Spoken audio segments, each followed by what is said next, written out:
ਜਿਹੜਾ federal aviation administration ਦੇ ਵਿੱਚ ਜਿਹੜਾ ਸਿਸਟਮ ਫੇਲਿਅਰ ਹੋਇਆ ਤੇ ਉਹਦੇ ਕਰਕੇ ਬਹੁਤ ਵੱਡੀ ਗਿਣਤੀ ਦੇ ਵਿੱਚ ਹਵਾਈ ਜਹਾਜ਼ ਦਾ ਸਫ਼ਰ ਕਰਨ ਵਾਲੇ ਏਅਰ ਟਰੈਵਲ ਕਰਨ ਵਾਲੇ ਲੋਕਾਂ ਨੂੰ ਬਹੁਤ ਸਾਰੀਆਂ ਦਿੱਕਤਾਂ ਦਾ ਸਾਹਮਣਾ ਕਰਨਾ ਪਿਆ। ਔਰ ਅਮਰੀਕਾ ਦੇ ਵਿੱਚ ਇਹ ਪੂਰੇ ਵਿਸ਼ਵ ਭਰ ਦੇ ਵਿੱਚ ਇੰਨੀ ਕੁ ਵੱਡੀ ਖਬਰ ਸੀ ਕਿ ਵਾਈਟ ਹਾਊਸ ਨੂੰ ਐਮਰਜੈਂਸੀ ਮੀਟਿੰਗ ਬੁਲਾਉਣੀ ਪਈ ਇਸ ਮਸਲੇ ਨੂੰ ਲੈ ਕੇ। ਨਾਲ ਜੁੜਦੇ ਰਾਜ ਕਰਮਵੀਰ ਸਿੰਘ ਜੀ ਨੂੰ। ਤੇ ਉਸ ਤੋਂ ਬਾਅਦ ਅਮਰੀਕਾ ਦੇ ਵਿੱਚ ਲਗਾਤਾਰ ਇੱਕ ਤੋਂ ਬਾਅਦ ਇੱਕ ਚੀਜ਼ਾਂ ਵਾਪਰ ਕਿਉਂ ਰਹੀਆਂ ਨੇ। ਪਿਛਲੇ ਦਿਨਾਂ ਦੇ ਵਿੱਚ ਵੀ ਜਿਹੀਆਂ ਚੀਜ਼ਾਂ ਦੇਖੀਆਂ ਸੀ ਆਪਾਂ, ਅਜੇ ਨੁਕਸ ਦੇਖੇ ਸੀ ਸਿਸਟਮ ਦੇ ਵਿੱਚ, ਤਾਂ ਉਹਨਾਂ ਦੇ ਉੱਤੇ ਚਰਚਾ ਕਰਾਂਗੇ।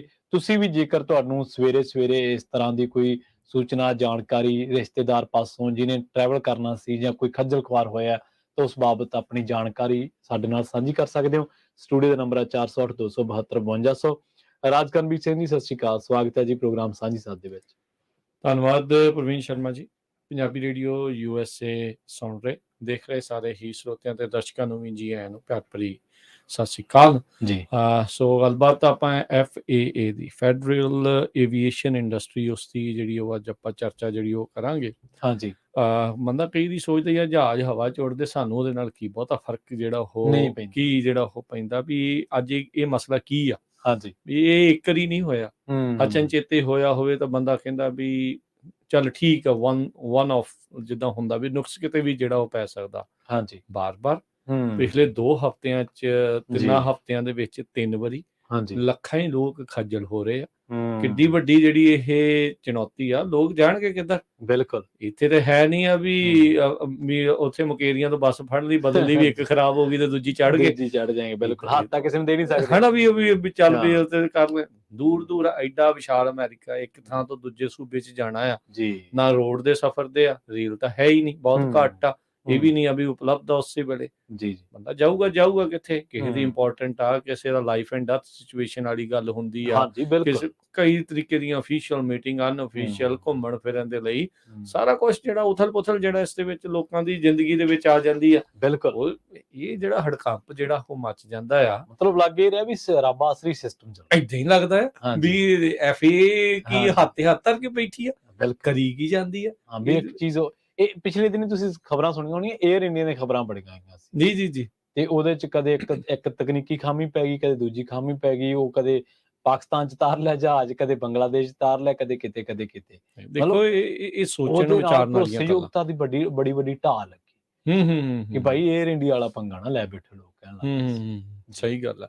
ਸੋ ਅੱਜ ਜਿਹੜੀ ਚੀਜ਼ ਜਿਹੜੀ ਵਾਪਰੀ ਆ ਪ੍ਰਵੀਨ, ਉਹਨੇ ਦੇਖੋ 21,000 ਫਲਾਈਟਾਂ ਦਿਨ ਦੀਆਂ ਚੜ੍ਹਨੀਆਂ ਉਤਰਨੀਆਂ ਅਮਰੀਕਾ ਦੇ ਵਿੱਚ ਇੰਟਰਨੈਸ਼ਨਲ ਵਿੱਚ ਹੀ ਦੂਜੀਆਂ, ਉਹਨਾਂ ਵਿੱਚੋਂ 9,000 ਫਲਾਈਟਾਂ ਡਿਲੇ ਹੋ ਜਾਂਦੀਆਂ, ਰੱਦ ਹੋ ਜਾਂਦੀਆਂ ਆ ਜੀ। 9,000 ਫਲਾਈਟਾਂ 'ਚ 200 ਬੰਦਾ ਲਾ ਕੇ ਚੱਲੋ, ਇੱਕ ਦੇ ਵਿੱਚ ਜਿਹੜਾ ਉਹ ਹੋਊਗਾ ਤੇ ਕਿੰਨੀ ਖੱਜਲ ਖੁਆਰੀ ਆ। ਇਹ 9,000 ਇੱਕ ਪਾਸੋਂ ਹੋਈਆਂ। ਹੁਣ ਜਹਾਜ਼ ਤਾਂ ਹੈ ਨਹੀਂ ਵੀ 21,000 ਜਹਾਜ਼ ਤੁਰਿਆ ਫਿਰਦਾ ਹੈ ਜਾਂ ਕਿੱਦਾਂ ਵੀ ਹਰ ਥਾਂ ਤੋਂ ਨਵਾਂ ਜਹਾਜ਼ ਉੱਡਣਾ ਆ। ਇਸੇ ਨੇ ਕਿਤੇ ਪਹੁੰਚਣਾ, ਉੱਥੇ ਰੁਕਣਾ, ਸਾਹ ਲੈਣਾ, ਤੇਲ ਭਰਾਉਣਾ, ਤੇ ਉਸੇ ਨੇ ਬਾਅਦ ਚ ਕਿਤੇ ਅੱਗੇ ਤੋਂ ਅੱਗੇ ਜਾਣਾ। ਇੱਕ ਰੁਕਿਆ, ਇੱਕ ਖਰਾਬ ਹੋਇਆ ਤੇ ਉਹਦੇ ਚੇਨ ਰਿਐਕਸ਼ਨ ਬਣ ਜਾਂਦਾ, ਅੱਗੇ ਤੋਂ ਅੱਗੇ ਨੁਕਸ ਤੋਂ ਨੁਕਸ ਜਿਹੜਾ ਹੋ ਜਾਂਦਾ। ਪ੍ਰੈਜ਼ੀਡੈਂਟ ਸਾਡੇ ਜਿਹੜੇ ਮੈਕਸੀਕੋ ਦੇ ਵਿੱਚ 3 ਅਮੀਗੋਸ ਸਮਿਟ ਦੇ ਲਈ ਗਏ ਆ, ਉੱਥੇ ਉਹਨਾਂ ਨੂੰ ਇਸ ਚੀਜ਼ ਦੇ ਉੱਤੇ ਬਿਆਨ ਦੇਣਾ ਪਿਆ ਵੀ ਦੇਖੋ ਵੀ ਕੀ ਜਿਹੜਾ ਇਸ ਦੇ ਵਿੱਚ ਜਿਹੜਾ ਹੋ ਰਿਹਾ। ਕਹਿੰਦੇ ਵੀ ਮੈਂ ਗੱਲ ਕੀਤੀ ਜਿਹੜੇ ਟਰਾਂਸਪੋਰਟੇਸ਼ਨ ਦੇ ਡਿਪਾਰਟਮੈਂਟ ਦੇ ਮੇਨ ਸਕੱਤਰ ਆ, ਪੀਟ ਬਿਊਟਿਜੇਜ ਜਿਹੜੇ ਆ, ਵੀ ਉਹਨਾਂ ਦੇ ਨਾਲ ਵੀ ਭਾਈ ਤੁਸੀਂ ਕਰ ਕੀ ਰਹੇ ਆ। ਦਸੰਬਰ ਦੇ ਅਖੀਰਲੇ ਵੀਕ ਦੇ ਵਿੱਚ, ਅਖੀਰਲੇ 15-20 ਦਿਨਾਂ ਦੇ ਵਿੱਚ ਸਾਊਥ ਵੈਸਟ ਜਿਹੜੀ ਏਅਰਲਾਈਨ, ਉਹਦਾ ਜੋ ਹਾਲ ਹੋਇਆ ਉਹ ਸਭ ਨੇ ਦੇਖਿਆ। ਬਿਲਕੁਲ, ਲੱਖਾਂ ਹੀ ਲੋਕ ਜਿਹੜੇ ਆ ਉਹ ਵੱਖ-ਵੱਖ ਥਾਵਾਂ ਦੇ ਉੱਤੇ ਫਸ ਗਏ ਜੀ। ਉੱਤੋਂ ਜਿਹੜੀ ਆ ਬਰਫ਼ਬਾਰੀ ਹੋ ਰਹੀ ਆ, ਇੱਧਰ ਉੱਧਰ ਜਾਣ ਦਾ ਕੋਈ ਸਾਧਨ ਨਹੀਂ। ਕਈਆਂ ਦੇ ਕੋਲ ਛੋਟੇ ਨਿਆਣੇ ਆ, ਕਈ ਥਾਵਾਂ ਦੇ ਉੱਤੇ ਬਜ਼ੁਰਗ ਨੇ ਜਿਨ੍ਹਾਂ ਨੂੰ ਦਵਾਈਆਂ ਚਾਹੀਦੀਆਂ। ਇੱਥੋਂ ਤੱਕ ਵੀ ਜਿਹੜਾ ਆਮ ਤੰਦਰੁਸਤ ਵੀ ਬੰਦਾ ਹੈ ਉਹ ਵੀ ਸੋਚਦਾ ਆ ਵੀ ਮੈਂ ਯਾਰ ਇੱਥੇ ਹੋ ਕੀ ਰਿਹਾ, ਵੀ ਮੇਰੇ ਨਾਲ ਚੱਲੀ ਕੀ ਜਿਹੜਾ ਉਹ ਜਾਂਦਾ ਆ। ਫਿਰ ਉਸ ਤੋਂ ਬਾਅਦ ਦੇ ਵਿੱਚ ਥੋੜੇ ਦਿਨ ਪਹਿਲਾਂ 4-5 ਤਰੀਕ ਦੀ ਗੱਲ ਆ, ਜਨਵਰੀ ਚ ਫਲੋਰੀਡਾ ਤੇ ਮਿਡਵੈਸਟ ਦੇ ਵਿੱਚ ਵੈਦਰ ਦੇ ਕਰਕੇ ਥੋੜਾ ਪ੍ਰੋਬਲਮ ਆਈ ਤੇ ਉਹਦੇ ਨਾਲ ਕੁਝ ਉਹਨਾਂ ਦੇ ਜਿਹੜੇ ਸਿਸਟਮ ਐਨ ਰੂਟ ਕਰਕੇ ਇੱਕ ਸਿਸਟਮ ਸੀਗਾ, ਉਹ ਚ ਤਕਨੀਕੀ ਪ੍ਰੋਬਲਮ ਆ ਗਈ। ਜਿਹੜਾ 에ਅਰ ਟ੍ਰੈਫਿਕ ਕੰਟਰੋਲ ਸਿਸਟਮ ਜਿਹੜਾ ਹੁੰਦਾ, ਪਤਾ ਲੱਗਦਾ ਵੀ ਜਹਾਜ਼ ਉਤਰਿਆ, ਇੱਥੇ ਆ, ਇੱਥੇ ਟੈਕਸੀ ਤੇ ਕਰ ਰਿਹਾ ਆ, ਇਧਰੋਂ ਜਾਣਾ ਆ, ਉੱਥੇ ਜਾਣਾ ਆ, ਉਹਦੀ ਪ੍ਰੋਬਲਮ ਆ ਗਈ। ਉਹਦੇ ਕਰਕੇ ਕੰਮ ਠੱਪ ਹੋ ਗਿਆ ਜੀ। ਜਿਹੜੀਆਂ ਹਜ਼ਾਰਾਂ ਹੀ ਫਲਾਈਟਾਂ ਆ ਉਹ ਰੱਦ, ਕੈਂਸਲ ਜਿਹੜੀਆਂ ਆ ਉਹ ਹੋਣੀਆਂ ਸ਼ੁਰੂ ਹੋ ਗਈਆਂ, ਡਿਲੇ ਹੋ ਗਈਆਂ। ਮਤਲਬ ਇੱਕ ਘਟਨਾ ਤੋਂ ਬਾਅਦ ਦੂਜੀ ਦਾ ਕੋਈ ਸਬਕ ਨਹੀਂ ਲਿਆ ਗਿਆ। ਪਤਾ ਨਹੀਂ ਹਾਂਜੀ। ਇੱਥੋਂ ਤੇ ਕਹਿ ਤਾਂ ਆਪਾਂ ਇਹੀ ਸਕਦੇ ਹਾਂ, ਹਾਂਜੀ ਨਿਚੋੜ ਤੇ ਆਪਾਂ ਇਹੀ ਕੱਢ ਸਕਦੇ ਹਾਂ ਜੀ ਵੀ ਕੁਛ 20-25 ਦਿਨਾਂ ਦੇ ਵਿੱਚ ਇੰਨੇ ਵੱਡੇ ਵੱਡੇ ਜਿਹੜੇ ਉਹ ਹੋ ਰਹੇ ਆ, ਜਿੱਥੇ ਲੋਕਾਂ ਦੀ ਆਵਾਜਾਈ ਦਾ ਮੁੱਖ ਸਾਧਨ ਇਹ ਹੋਵੇ, ਜੀ ਜੀ ਉਹ ਕਿਹੜੇ ਕੰਪਿਊਟਰ ਗਲਿਚਾਂ ਦੇ ਵਿੱਚ ਪਏ ਆ, ਕੀ ਅਪਡੇਟ ਨਹੀਂ ਕਰਦੇ ਸਿਸਟਮ ਆਪਾਂ ਬਿਲਕੁਲ ਏਦਾਂ ਹੀ ਲੈ ਵੀ ਉਹ ਕਹਿੰਦੇ ਵੀ ਚੱਲ 4 ਪੈਸੇ ਸਾਡੇ ਬਚਾ ਲਈਏ, ਵੀ server ਪੁਰਾਣੇ ਲੱਗ ਤੇ ਜਾਂਦੇ ਚਲਾਈ ਚੱਲੀਏ। ਹੂੰ ਕਰ ਕੀ ਰਹੇ ਆ, ਜੀ ਕਿੱਥੇ ਆ ਰੈਗੂਲੇਟਰੀ ਅਥਾਰਟੀਆਂ, ਹਾਂ ਵੀ ਕੀ ਜਿਹੜੀਆਂ ਉਹ ਕਰ ਰਹੀਆਂ ਆ, ਹਾਂ ਜਿਹੜੀ ਹੈ ਵਾਚ ਕਰਨ ਵਾਲੀਆਂ ਵਾਚ ਡੌਗ ਕਿੱਥੇ ਨੇ FAA ਵਾਲੇ। ਦੇਖੋ ਸਾਈਬਰ ਅਟੈਕ ਹੋਇਆ ਹੋਵੇ, ਬੰਦਾ ਮੰਨਦਾ ਵੀ ਬਾਹਰਲੇ ਕਿਸੇ ਬੰਦਿਆਂ ਨੇ ਹਮਲਾ ਕਰਨ ਦੀ ਕੋਸ਼ਿਸ਼ ਕੀਤੀ ਆ, ਜੀ ਜੀ ਉਹ ਵੀ ਮਾੜੀ ਗੱਲ, ਉਹ ਵੀ ਹੋਣਾ ਨਹੀਂ ਚਾਹੀਦਾ, ਨਹੀਂ ਹੋਣਾ ਵੀ ਤੁਹਾਡਾ ਸਾਰਾ ਕੁਝ ਨੈਸ਼ਨਲ ਸਿਕਿਉਰਿਟੀ ਦਾ ਮਸਲਾ। ਹਾਂਜੀ ਵੀ ਕੋਈ ਬੰਦਾ ਇੱਕ ਥਾਂ ਤੋਂ ਦੂਜੇ ਥਾਂ ਤੇ ਜਾ ਨਹੀਂ ਸਕਦਾ, ਲੋਕ ਇੱਕ ਥਾਂ ਦੇ ਉੱਤੇ ਫਸ ਗਏ ਆ, ਹਾਂਜੀ ਲੋਕ ਬੁਰੀ ਤਰ੍ਹਾਂ ਪਬਲਿਕ ਸੇਫਟੀ ਦਾ ਮਸਲਾ ਹੈ, ਨੈਸ਼ਨਲ ਸਿਕਿਉਰਿਟੀ ਦਾ ਇਸ ਦੇ ਵਿੱਚ ਜਿਹੜਾ ਉਹ ਮਸਲਾ ਆ, ਜੀ ਵੀ ਏਡੇ ਵੱਡੇ ਫੈਡਰਲ ਢਾਂਚੇ ਦੇ ਉੱਤੇ ਇਹ ਚੀਜ਼ ਜਿਹੜਾ ਉਹ ਵਾਪਰ ਰਹੀ ਆ, ਵੀ ਕਰ ਕੀ ਰਹੇ ਆ ਤੁਸੀਂ ਜੀ ਵੀ ਤੁਹਾਨੂੰ ਬਸ ਇਹੀ ਆ ਵੀ ਅਸੀਂ ਆਪਣੀ ਜਿਹੜੀ ਰਾਜਨੀਤੀ ਚਮਕਾਉਣੀ ਆ, ਲੋਕਾਂ ਦਾ ਕੋਈ ਧਿਆਨ ਹੈਗਾ ਆ, ਧਿਆਨ ਵਾਸਤੇ ਤੁਸੀਂ ਕੁਝ ਕਰ ਵੀ ਰਹੇ ਆ ਜੀ ਜੀ ਜੀ ਕਿ ਬਾ ਬਿਆਨ ਦੇਣ ਜੋਗੇ ਹੀ ਆ। ਹਾਂਜੀ ਵੀ ਫਰਕ ਕੀ ਰਹਿ ਗਿਆ ਭਾਈ ਇੱਥੇ ਦੇ ਸਿਸਟਮ ਦੇ ਵਿੱਚ, ਤੇ ਫਿਰ ਜਿੱਥੋਂ ਆਏ ਆ ਜਦੋਂ ਛੱਡ ਕੇ ਆਏ ਆ। ਹਾਂਜੀ ਫਿਰ ਤਾਂ ਤੁਸੀਂ ਮੌਕੇ ਮੁਤਾਬਕ ਸਿਆਸਤ ਚੋਣ ਕਰਦੇ ਆ, ਵੀ ਜੇ ਇਮੀਗ੍ਰੇਸ਼ਨ ਨੂੰ ਲੈ ਕੇ ਮਾਈਗ੍ਰੇਂਟਸ ਨੂੰ ਲੈ ਕੇ ਸਿਆਸਤ ਹੋ ਰਹੀ ਹੈ ਮੁਲਕ ਦੇ ਵਿੱਚ, ਤੁਸੀਂ ਚੱਕ ਕੇ ਬਾਰਡਰ ਦਾ ਦੌਰਾ ਕਰ ਲਵੋ ਤੇ ਉਸ ਤੇ ਬੈਠੇ ਹੱਥ ਧਰ ਕੇ ਬੈਠੇ ਰਹੋ। ਹੁਣ ਦੇਖੋ ਜਿਹੜੀਆਂ ਤੁਸੀਂ ਤਿੰਨ ਦਾ ਜ਼ਿਕਰ ਕੀਤਾ ਵਾ, ਮੇਨਲੀ ਦਸੰਬਰ ਦੇ ਅਖੀਰਲੇ ਹਫ਼ਤੇ ਤੋਂ ਲੈ ਕੇ ਹੁਣ ਤੱਕ ਅੱਜ ਤੱਕ, ਮਤਲਬ ਤੁਸੀਂ ਇਹ ਵੇਖੋ ਵੀ ਇੱਕ ਬਹੁਤ ਵੱਡੀ ਬਦਨਾਮੀ ਮੁਲਕ ਦੀ ਹੁਣ ਬਚੀ ਹੈ ਵੀ ਸਾਈਬਰ ਅਟੈਕ ਤੋਂ। ਹਲੇ ਲੋਕ ਸ਼ੁਕਰ ਮਨਾ ਰਹੇ ਆ ਵੀ ਸ਼ੁਕਰ ਹੈ ਸਾਈਬਰ ਅਟੈਕ ਨਹੀਂ ਹੋਇਆ, ਪਰ ਦੂਜੀਆਂ ਚੀਜ਼ਾਂ ਤੋਂ ਬਚਣ ਲਈ ਅਸੀਂ ਕੀ ਕੀਤਾ? ਮਤਲਬ ਜੇ ਅਸੀਂ ਗੱਲ ਨੂੰ ਇਸ ਪਾਸੇ ਤੋਰਨਾ ਹੈ ਕਿ ਚਲੋ ਸਾਈਬਰ ਅਟੈਕ ਤਾਂ ਨਹੀਂ ਨਾ ਹੋਇਆ, ਪਰ ਲਾਪਰਵਾਹੀ ਤੇ ਹੋ ਰਹੀ ਹੈ ਨਾ, ਕਿਤੇ ਤਾਂ ਕੁਝ ਨੁਕਸ ਹੈ, ਖੱਜਲ ਖੁਆਰੀ ਤਾਂ ਹੋ ਰਹੀ ਹੈ ਨਾ ਲੋਕਾਂ ਦੀ। ਕੰਪਿਊਟਰ ਚਾਹੇ ਕੰਪਿਊਟਰ ਗਲਿਚ ਆ ਜਾਂ ਜੋ ਵੀ ਆ, ਉਹਨੂੰ ਸੁਧਾਰਨ ਚ ਇੰਨਾ ਵਕਤ ਲੱਗਦੇ ਆ, ਬਾਰ-ਬਾਰ ਜਿਹੜਾ ਉਹ ਸਿਸਟਮਸ ਦੇ ਵਿੱਚ ਪ੍ਰੋਬਲਮ ਜਿਹੜੀ ਆ ਰਹੀ ਆ। ਹੁਣ ਬੋਇੰਗ ਦੇ 2 ਜਹਾਜ਼ ਯਾਦ ਹੋਣਾ, ਪ੍ਰਵੀਨ ਮਲੇਸ਼ੀਆ ਦੇ ਵਿੱਚ ਤੇ ਇੱਕ ਅਫਰੀਕਾ ਦੇ ਮੁਲਕ ਦੇ ਵਿੱਚ ਹਾਦਸਾਗ੍ਰਸਤ ਹੋਏ, ਉਹਨਾਂ ਦੇ ਸਿਸਟਮ ਦੇ ਵਿੱਚ ਜਿਹੜਾ ਮੈਕਸ ਜਹਾਜ਼ ਸੀ 737 ਵਾਲਾ ਜਿਹੜਾ ਮੈਕਸ ਜਹਾਜ਼, ਜਿਹੜੇ 2 ਡਿੱਗੇ ਸੀਗੇ, ਉਹਨਾਂ ਦੇ ਆਪਣੇ ਹੀ ਇੱਕ ਸਿਸਟਮ ਦੀ ਖਰਾਬੀ ਦੇ ਕਰਕੇ ਸੀ। ਉਹ ਤੁਰੰਤ ਦੇਣੀ ਜਿਹੜੇ ਸਾਰਿਆਂ ਨੇ ਬਿਠਾ ਤੇ ਕਹਿੰਦੇ ਵੀ ਇਹਨਾਂ ਨੂੰ ਲਾਓ ਖੁੱਡੇ, ਜਿੰਨੀ ਦੇਰ ਤੱਕ ਇਹ ਆਪਣਾ ਸਿਸਟਮ ਜਿਹੜਾ ਉਹ ਪੂਰੀ ਤਰ੍ਹਾਂ ਠੀਕ ਜਿਹੜਾ ਉਹ ਨਹੀਂ ਜਿਹੜਾ ਉਹ ਕਰਦੇ ਹਨਾ, ਕਿਉਂਕਿ ਸੈਂਕੜੇ ਜਾਨਾਂ ਜਾ ਚੁੱਕੀਆਂ ਸੀਗੀਆਂ। ਜੀ ਜੀ ਬਿਲਕੁਲ। ਵੀ 2 ਅਜਿਹੀਆਂ ਘਟਨਾਵਾਂ ਵਾਪਰੀਆਂ, ਬੋਇੰਗ ਦਾ ਜਿਹੜਾ ਸ਼ੇਅਰ ਆ, ਮਾਰਕੀਟ ਆ, ਉਹ ਵੀ ਡਿੱਗੀ, ਧੜਾਮ ਜਿਹੜਾ ਹੋ ਗਿਆ, ਉਹ ਸਾਰਾ ਕੁਝ ਹੋਇਆ। FAA ਆਪਣੇ ਵੱਲੋਂ ਐਕਸ਼ਨ ਜਿਹੜਾ ਉਹ ਲੈਂਦਾ, ਪਰ ਜਿਹੜੀ ਬਿਊਰੋਕ੍ਰੇਸੀ ਆ ਉਹ ਇਵੈਂਚੁਅਲੀ ਇਹ ਪਤਾ ਲੱਗਦਾ ਵੀ ਇਹ ਤਾਂ ਰਿਸ਼ਵਤਖੋਰੀ ਦਾ ਸ਼ਿਕਾਰ ਆ, ਵੀ ਇੱਥੇ ਉਹ ਵੱਡੀਆਂ ਕੰਪਨੀਆਂ ਨੇ ਆਹ ਕਰਤਾ ਉਹ ਕਰਤਾ, ਇਹ ਚੀਜ਼ਾਂ ਜਿਹੜੀਆਂ ਨਿਕਲ ਕੇ ਸਾਹਮਣੇ ਆਉਂਦੀਆਂ ਰਹੀਆਂ। ਅਸਲ ਦੇ ਵਿੱਚ ਕਈ ਵਾਰ ਇਹ ਵੀ ਲੱਗਦਾ ਤੁਹਾਨੂੰ ਵੀ ਜਿਹੜੀਆਂ ਅਥਾਰਟੀਜ਼ ਦੀ ਅਪਰੋਚ ਹੈ ਨਾ, ਉਹ ਵੀ ਸਿਲੈਕਟਿਵ ਆ, ਕਿਤੇ ਕਿਵੇਂ ਕਿਵੇਂ। ਹੁਣ ਮੰਨ ਲਓ ਮਲੇਸ਼ੀਅਨ 에ਅਰਲਾਈਨ ਦਾ ਹੋਇਆ, ਉਹਨਾਂ ਨੂੰ ਤੁਸੀਂ ਚਲੋ ਲਾਪਰਵਾਹੀ ਤੇ ਲਾਪਰਵਾਹੀ ਆ, ਉਹਦੇ ਲਈ ਅਕਾਊਂਟੇਬਿਲਟੀ ਹੋਣੀ ਚਾਹੀਦੀ, ਆਪਾਂ ਕਹਿੰਦੇ ਆ, ਪਰ ਤੁਸੀਂ ਲਾਪਰਵਾਹੀ ਦਰ ਲਾਪਰਵਾਹੀ ਕਰ ਰਹੇ ਹੋ, ਤੁਹਾਡੇ ਆਪਣੇ ਸਿਸਟਮ ਦੇ ਵਿੱਚ ਇਹ ਚੀਜ਼ਾਂ ਵਾਪਰ ਰਹੀਆਂ, ਔਰ ਹਰ ਵਾਰ ਤੋਂ ਬਾਅਦ ਵੱਡੀ ਘਟਨਾ ਵਾਪਰੀ ਹੈ। 5000 ਫਲਾਈਟਸ ਉਹਦੀ ਰੱਦ ਕਰਨੀਆਂ ਪਈਆਂ, ਮਤਲਬ ਤੇ 450 ਤੋਂ ਵੱਧ ਰੱਦ ਕਰਨੀਆਂ ਪਈਆਂ ਖੜੇ ਪੈਰ ਨਾਲ ਦੀ ਨਾਲ। ਤੁਸੀਂ ਦੇਖੋ ਵੀ ਉਹਨਾਂ ਦੇ ਵਿੱਚ ਕਿੰਨੇ ਲੋਕਾਂ ਨੇ ਟਰੈਵਲ ਕਰਨਾ ਹੋਣਾ, ਤੇ ਉਹਨਾਂ ਦੇ ਕਿੰਨੇ ਜ਼ਰੂਰੀ ਕੰਮ ਹੋਣੇ, ਤੇ ਉਹਨਾਂ ਦੇ ਮਗਰ ਕਿੰਨਿਆਂ ਦੇ ਹੋਰ ਲਮਕੇ ਹੋਣੇ ਕਿ ਭਾਈ ਇਸ ਤਾਂ 에ਅਰਪੋਰਟ ਤੇ ਬੈਠੇ ਆ, ਹਾਲੇ ਫਲਾਈਟ ਆਈ ਨਹੀਂ ਜਾਂ ਨਹੀਂ ਆਈ, ਬੰਦਾ ਉਦਾਂ ਹੀ ਘਬਰਾ ਜਾਂਦਾ। ਹਾਂ ਮਤਲਬ ਕੀ ਅੱਜ ਦੀ ਦੁਨੀਆ ਦੇ ਵਿੱਚ ਪ੍ਰਵੀਨ ਉਹ ਦੌਰ ਦੇਖਿਆ ਸਾਰੀ ਦੁਨੀਆ ਨੇ, ਜਦੋਂ ਅਮਰੀਕੀ 에ਅਰ ਸਪੇਸ ਦੀ ਵਰਤੋਂ ਕਰਦੇ ਹੋਏ ਜਿਹੜਾ ਅੱਤਵਾਦੀ ਹਮਲਾ ਹੋਇਆ 9/11, ਉਦੋਂ ਵੀ ਜਹਾਜ਼ ਇੱਕਦਮ ਸਾਰੇ ਜਿਹੜੇ ਉਹ ਲਾਉਣੇ ਪਏ, ਜਿੱਥੇ ਵੀ ਸੀ ਸਾਰੇ ਜਾਣੇ ਜਿਹੜੇ ਉਹ ਲਾਉਣੇ ਪਏ। ਬੰਦਿਆਂ ਨੂੰ ਇਹ ਕਰੀ ਇਦਾਂ ਦੀ ਉਹ ਮੁੜ ਝਟਕਾ ਲੱਗਦਾ ਆ। ਅੱਜ ਜਦ ਸਵੇਰੇ FAA ਦਾ ਸਿਸਟਮ ਹੋਇਆ, ਕਹਿੰਦੇ ਵੀ ਉਡਾਨਾਂ ਸਾਰੀਆਂ ਜਿਹੜੀਆਂ ਉਹ ਕਰ ਦਿੱਤੀਆਂ ਗਈਆਂ, ਥੱਲੇ ਕਰ ਦਿੱਤੀਆਂ। ਚਲੋ ਜਿਹੜੀਆਂ ਉੱਡ ਰਹੀਆਂ ਉਹ ਕਿਤੇ ਨਾ ਕਿਤੇ ਤਾਂ ਉਹਨਾਂ ਨੇ ਉਤਾਰਨੀਆਂ ਆ, ਕਿਤੇ ਨਾ ਕਿਤੇ ਜਿਹੜਾ ਉਹ ਕਰਨਾ ਆ। ਪਰ ਕਮਾਲ ਦੀ ਗੱਲ ਆ ਵੀ ਹੋ ਕੀ ਰਿਹਾ, FAA ਜਿਹੜਾ ਉਹ ਕਹਿੰਦਾ ਆ ਵੀ ਇਹ ਜਿਹੜੀ ਆਊਟੇਜ ਹੋ ਗਈ ਇੱਕ ਸਿਸਟਮ ਦੇ ਵਿੱਚ, ਕਹਿੰਦੇ notice to air mission alerts, ਜਿਹੜਾ ਨੋਟਮ ਕਰਕੇ ਜਿਹੜਾ ਜਿਸ ਨੂੰ ਆਖਿਆ ਜਾਂਦਾ ਆ, ਵੀ ਉਹਦੇ ਵਿੱਚ ਕੋਈ ਦਿੱਕਤ ਜਿਹੜੀ ਉਹ ਆ ਗਈ। ਜਿਹੜੇ ਰੀਅਲ ਟਾਈਮ ਅਲਰਟਸ ਘੱਲਦੇ ਆ ਪਾਇਲਟਸ ਨੂੰ, ਜੇ ਕੋਈ ਦਿੱਕਤ ਆ ਰਹੀ ਆ ਉਹਨਾਂ ਦੇ ਰਸਤੇ ਦੇ ਵਿੱਚ ਜਾਂ ਕੋਈ ਫਲਾਈਟ ਦੇ ਜਿਹੜੇ ਉਹ ਪਾਥ ਦੇ ਵਿੱਚ, ਵੀ ਉਹਦੇ ਕਰਕੇ ਕਹਿੰਦੇ ਵੀ ਇਹ ਹੋਇਆ, ਉਹਦੇ ਨਾਲ ਐਸਾ ਰਿਪਲ ਇਫੈਕਟ ਹੋਇਆ, ਇਹ ਅੱਗੇ ਤੋਂ ਅੱਗੇ ਇੰਨੀ ਦੂਰ ਤੱਕ ਜਿਹੜਾ ਉਹ ਪਹੁੰਚ ਗਿਆ ਵੀ 9000 ਤੋਂ ਵੱਧ ਫਲਾਈਟਾਂ ਕੁਛ ਹੀ ਘੰਟਿਆਂ ਦੇ ਵਿੱਚ ਡਿਲੇ ਤੇ ਰੱਦ ਜਿਹੜੀਆਂ ਉਹ ਕਰਨੀਆਂ ਪੈ ਗਈਆਂ। ਫਿਰ ਪ੍ਰੈਜ਼ੀਡੈਂਟ ਸਾਡੇ ਬਾਈਡਨ ਆ ਉਹ ਕਾਲ ਕਰਦੇ ਪੀਟ ਬੁਟੀਜੇਜ ਨੂੰ, ਜਿੱਦਾਂ ਆਪਾਂ ਦੱਸਿਆ ਤੇ ਫੌਰੀ ਤੌਰ ਤੇ ਪਤਾ ਕਰੋ ਕੀ ਹੋਇਆ ਤੇ ਮੈਨੂੰ ਕਾਲ ਬੈਕ ਕਰਿਓ। ਉਹ ਇਹ ਨਹੀਂ ਪਤਾ ਉਹਨਾਂ ਨੇ ਕਾਲ ਬੈਕ ਕੀਤੀ ਕਿ ਨਹੀਂ ਕੀਤੀ। ਤੁਹਾਡੀ ਗੱਲ ਵਿਚਾਲੇ ਜਿਹੜੇ ਇੱਥੋਂ ਦੇ ਪ੍ਰੈਸ ਸੈਕਟਰੀ ਨੇ ਵਾਈਟ ਹਾਊਸ ਦੇ, ਕੈਰਨ ਜੀਨ, ਉਹਨਾਂ ਨੇ ਇੰਨੀ ਗੱਲ ਕਹੀ ਕਿ ਸਾਡੀ ਮੀਟਿੰਗ ਤੇ ਚਲੋ ਹੋਈ ਹੈ ਤੇ ਉਹ ਕਹਿੰਦੇ ਨਾ ਅਸੀਂ ਟਰਾਂਸਪੋਰਟ ਸੈਕਟਰੀ ਪ੍ਰੈਜ਼ੀਡੈਂਟ ਜੋ ਬਾਈਡਨ ਨੂੰ ਮਿਲੇ ਆ ਤੇ ਅਸੀਂ ਇਹਦੇ ਤੇ ਗੰਭੀਰਤਾ ਦੇ ਨਾਲ ਗੱਲਬਾਤ ਕਰ ਰਹੇ ਹਾਂ। ਮਤਲਬ ਤੁਸੀਂ FAA ਦੇ ਨਾਲ ਜੁੜੀਆਂ ਕਿੰਨੀਆਂ ਚੀਜ਼ਾਂ ਆ ਰਹੀਆਂ, ਤੁਸੀਂ ਸਿਰਫ ਇੱਕ ਗੱਲ ਕਹਿ ਕੇ ਸਾਰ ਰਹੇ ਹੋ ਕਿ ਜੀ ਉਹ ਮੁਲਾਕਾਤ ਕਰੀ। ਨਹੀਂ, ਇੱਥੇ ਤਾਂ ਹੁਣ ਜੋ ਇੱਥੇ ਦਾ ਚੱਲਣ ਮੈਂ ਦੇਖਿਆ ਜੀ ਅਮਰੀਕਾ 'ਚ ਜਿੰਨੇ ਚਿਰ ਤੋਂ ਮੈਂ ਆਇਆ, ਵੀ ਜਦੋਂ ਕੋਈ ਇਦਾਂ ਦੀਆਂ ਵੱਡੀਆਂ ਘਟਨਾਵਾਂ ਵਾਪਰਦੀਆਂ, ਹਾਊਸ ਦੀ ਜਾਂ ਸੈਨੇਟ ਦੀਆਂ ਜਿਹੜੀਆਂ ਇਦਾਂ ਦੀਆਂ ਕਮੇਟੀਆਂ ਜਿਹੜੀਆਂ ਜਿਨ੍ਹਾਂ ਦੇ ਅੰਡਰ ਇਦਾਂ ਦੀਆਂ ਚੀਜ਼ਾਂ ਜਿਹੜੀਆਂ ਚੱਲਦੀਆਂ ਆ, ਉਹ ਯੂਜਲੀ ਜਿਹੜੀਆਂ ਹੀਅਰਿੰਗਸ ਕਰਦੇ ਆ, ਵੀ ਉਹ ਸੁਣਵਾਈਆਂ ਕਰਦੇ ਆ ਵੀ ਭਾਈ ਇਸ ਦੇ ਨਾਲ ਸੰਬੰਧਿਤ ਬੰਦੇ ਆਉਣ, ਜਿਹੜੇ ਐਡਮਿਨਿਸਟ੍ਰੇਸ਼ਨ ਚੋਂ ਆਉਣ, ਜਿਹੜੇ 에ਅਰਲਾਈਨ ਵਾਲੇ ਆ ਉਹ ਆਉਣ, ਉਹ ਸਵਾਲਾਂ ਦੇ ਜਵਾਬ ਦੇਣ ਵੀ ਕੌਣ ਜਿਹੜਾ ਇਸ ਦੇ ਲਈ ਜਿਹੜਾ ਉਹ ਜਵਾਬ ਦੇ ਆ, ਅਕਾਊਂਟੇਬਲ ਕਿਹਨੂੰ ਬਣਾਇਆ ਜਾਵੇ। ਇਹ ਥੋੜੀ ਵੀ ਹਰ ਵਾਰੀ ਹੋਈ ਜਾਵੇ ਤੇ ਤੁਸੀਂ ਜਿਹੜੀ ਇਹਦੇ ਨਾਲ ਚਰਚਾ ਕਰੋ, ਨਾ ਕਿਸੇ ਨੂੰ ਕੋਈ ਜ਼ਿੰਮੇਵਾਰ ਠਹਿਰਾਓ। ਇਹ ਉਹੀ ਕੰਪਨੀਆਂ ਆ ਜਿਨ੍ਹਾਂ ਨੂੰ ਕੋਵਿਡ ਦੇ ਵਿੱਚ ਆਪਣੇ EMPLOYEE ਰੱਖਣ ਦੇ ਲਈ $22 ਬਿਲੀਅਨ ਦਿੱਤਾ ਗਿਆ।